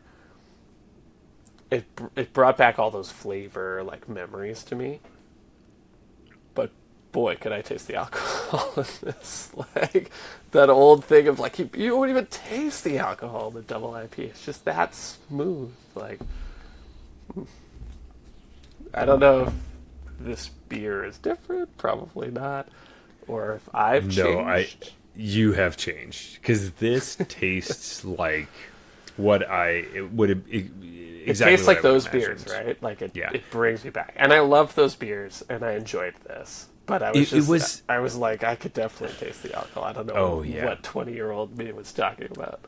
I think it was more so that like I remember having this conversation with people who are like, I don't like IPAs, and I would always tell them you should drink a double IPA, and they're like, you're insane. Why would I drink a double IPA? I told you I don't like IPAs. Yeah. And I would always tell them it's because double IPAs don't taste nearly as much like hops, because the alcohol balances out the bitterness. Exactly. And they always taste smoother, but you get wrecked. And one of the most, like for me, the pinnacle of double IPAs was Denogonizer. That was from holy crap. Oh my god. It's a brewery out in California. Shit, I can't remember right now. They did Lagunitas. Yeah. Holy shit. Is Lagunitas not the brewery? Oh, it is the brewery. No, you're totally right. But Denogonizer is apparently Drake's. Oh, Drake. Wait. Or does Drake make Lagunitas? Wait. Hold on. The Goblin Sauce is getting to me, man. You gotta help me out. Hold on. This says Drake's Brewing Company. Okay. Yeah. I guess... Did I think it was by Lagunitas this whole time? Or in that world? Maybe they're right next to each other. This says by Drake's Brewing Company. Denogonizer. Yes. Oh, wait. Dang. You can get it at Lagunitas Brewery. Ah. But it is by Drake's. Got it. That must be why I have an association with those two together. Yes, Lagunitas is the name of the brewery. This was a different brewery. And this is a different that brewery served at Lagunitas. that they sell at Lagunitas Brewery, which is confusing to me. Yeah. Anyway, we had Denogonizer at the bar I worked at. Yes, Drake's. Right. I totally remember. How could I forget Drake's? I work at a place that's called exactly. I was literally like, is this a beer from where he works? No. But apparently it got its name because like on like the mash tun or something, a nut flew off and almost took this guy's head off. So they call it the denogonizer. Nice. Because it was that beefy. But it was the one that was way smoother than the other IPAs that we had. But it's like, oh, he's on the denogonizer. You better watch out because it's going to be a bad night. And that was totally true. It's also because we would just drink from the tap constantly. So that was like maybe not. That might have had something to do with it, yeah. Yeah, when beer is free, you drink too much. Over imbibe. Yes. But anyway, that was definitely my first inclination of... Originally, when I was drinking beers, IPAs were like, I don't like these very much, but these double IPAs are actually pretty freaking sweet because they don't taste like as much hops. Yeah. And that was exactly the argument. Thank you for mapping out what I was trying to say, is that you don't have... the alcohol balances the hops, basically. Yes, yeah. It's not as bitter, and it doesn't have that, like, skunky taste, really. It's much smoother and sweeter. Whereas now I'm like, how can I get that IPA taste in a 3% beer? Does anyone do that? Mm-hmm. Yes. And it is funny how things have changed, even just with the podcast, obviously. But I really enjoyed this a lot because it brought me back to that stage in my life when I was drinking all those beers. It was very nostalgic. It was very nostalgic. It was delicious. Very tasty, yeah. I had no issues with this beer. Besides the fact that it's... no no's. Other than it's just not like the type of beer I want now. Or, seek out. Yeah. So you're not gobbling this up? Gobbling these nuts. Yeah. Ooh. Yeah, so... That's what's kind of hard with this beer, because I like it a lot. And, like, would I drink this beer again? Yes. Definitely. But it would be a very specific time. Yeah. So I kind of want to give this beer, like, Mythic. Because it's a special beer that when they make it again, I'll be like, oh, Goblet Sauce is back.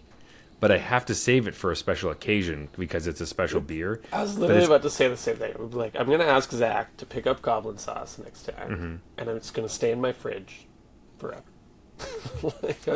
It'll be in there, and I will never drink it. This is like a birthday Christmas beer. You know what I mean? Which I think this beer is Mythic. I think it is. I think it's Mythic. I think it's got to be, right?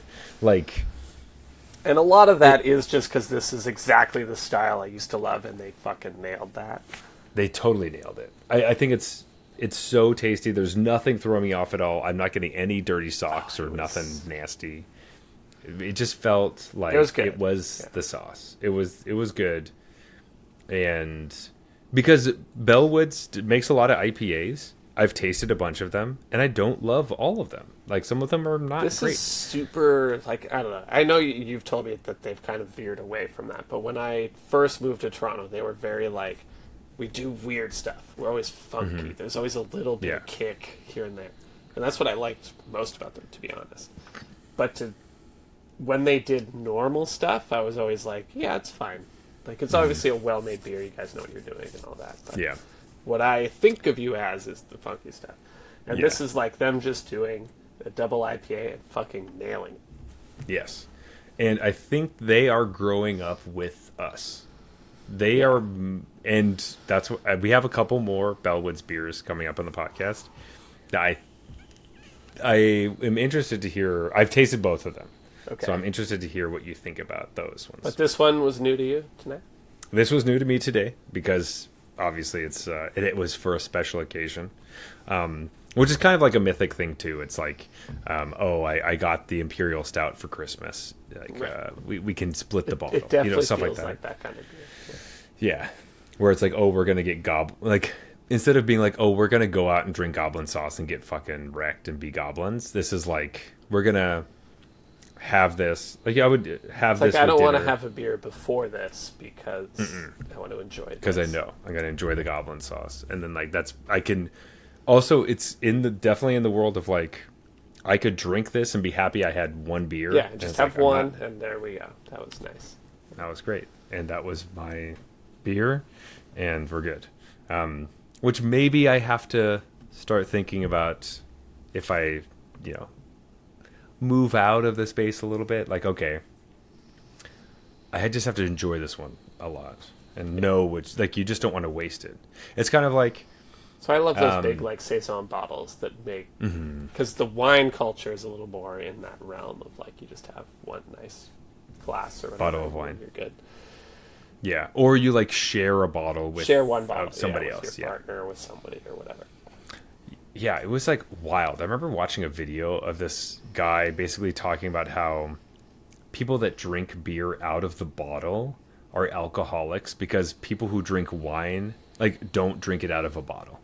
And I was like, that's the most same bottle. insane argument because it's like obviously these are not It feels like equivalent. rage bait. It's totally rage bait. I was like, it just doesn't make any sense.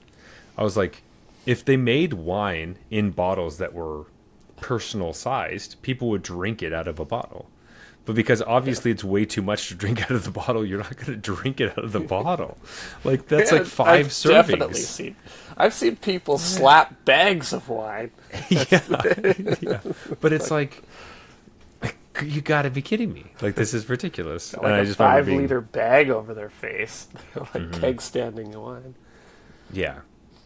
So that used to be my move. Like when I go to parties, I just bring 2 bottles of wine, and that was like. But like it wasn't just.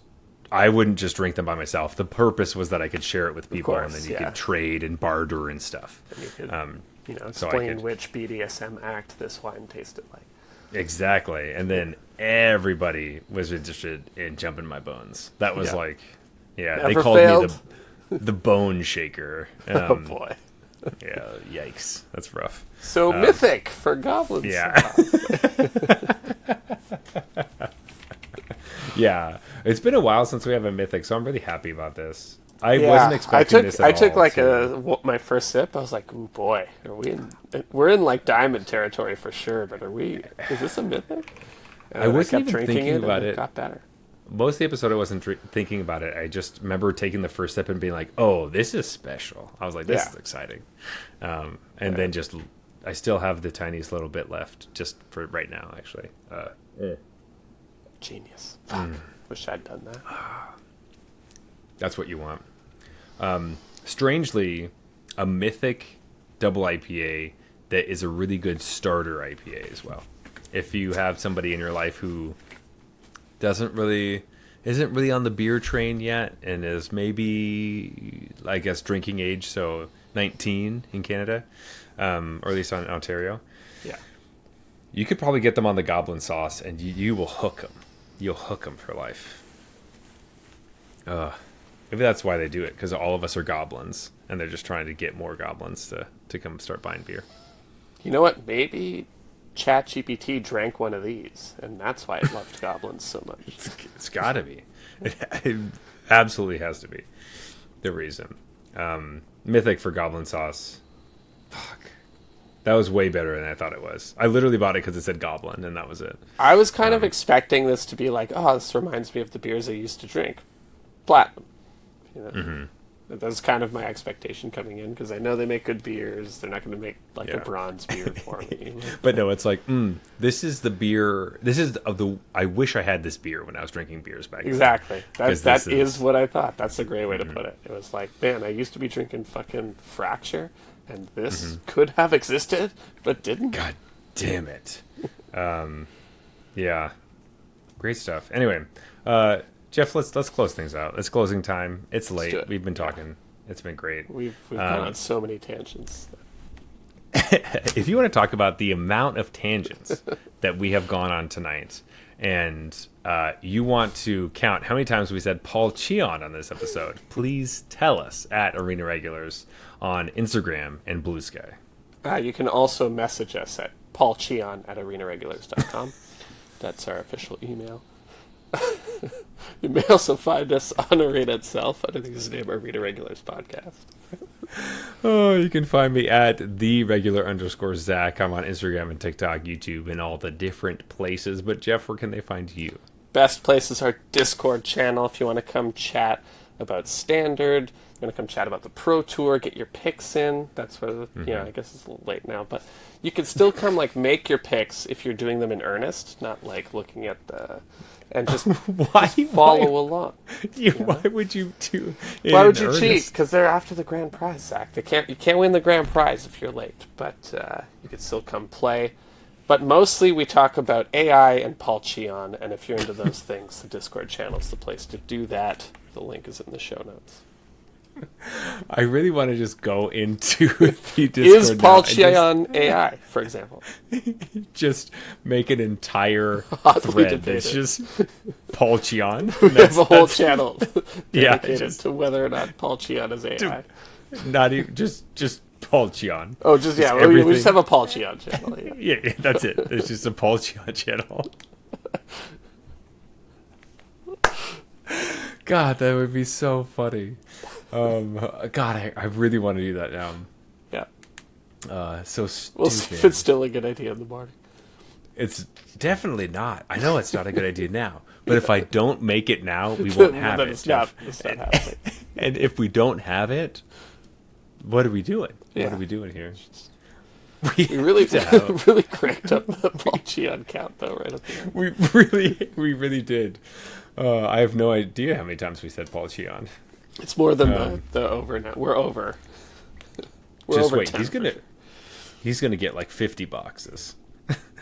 I believe in him. I believe him too. All right. If you like the show, please go and rate us on Apple Podcasts. Follow us on Spotify. The reviews are going to be like, what the fuck are they talking about Paul Cheon? Go to Apple Podcasts.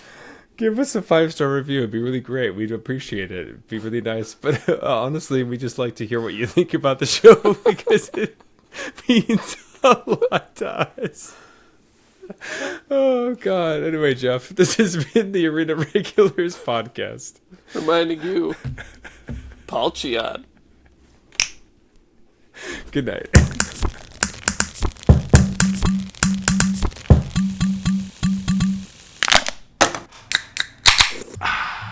All right, that's fine.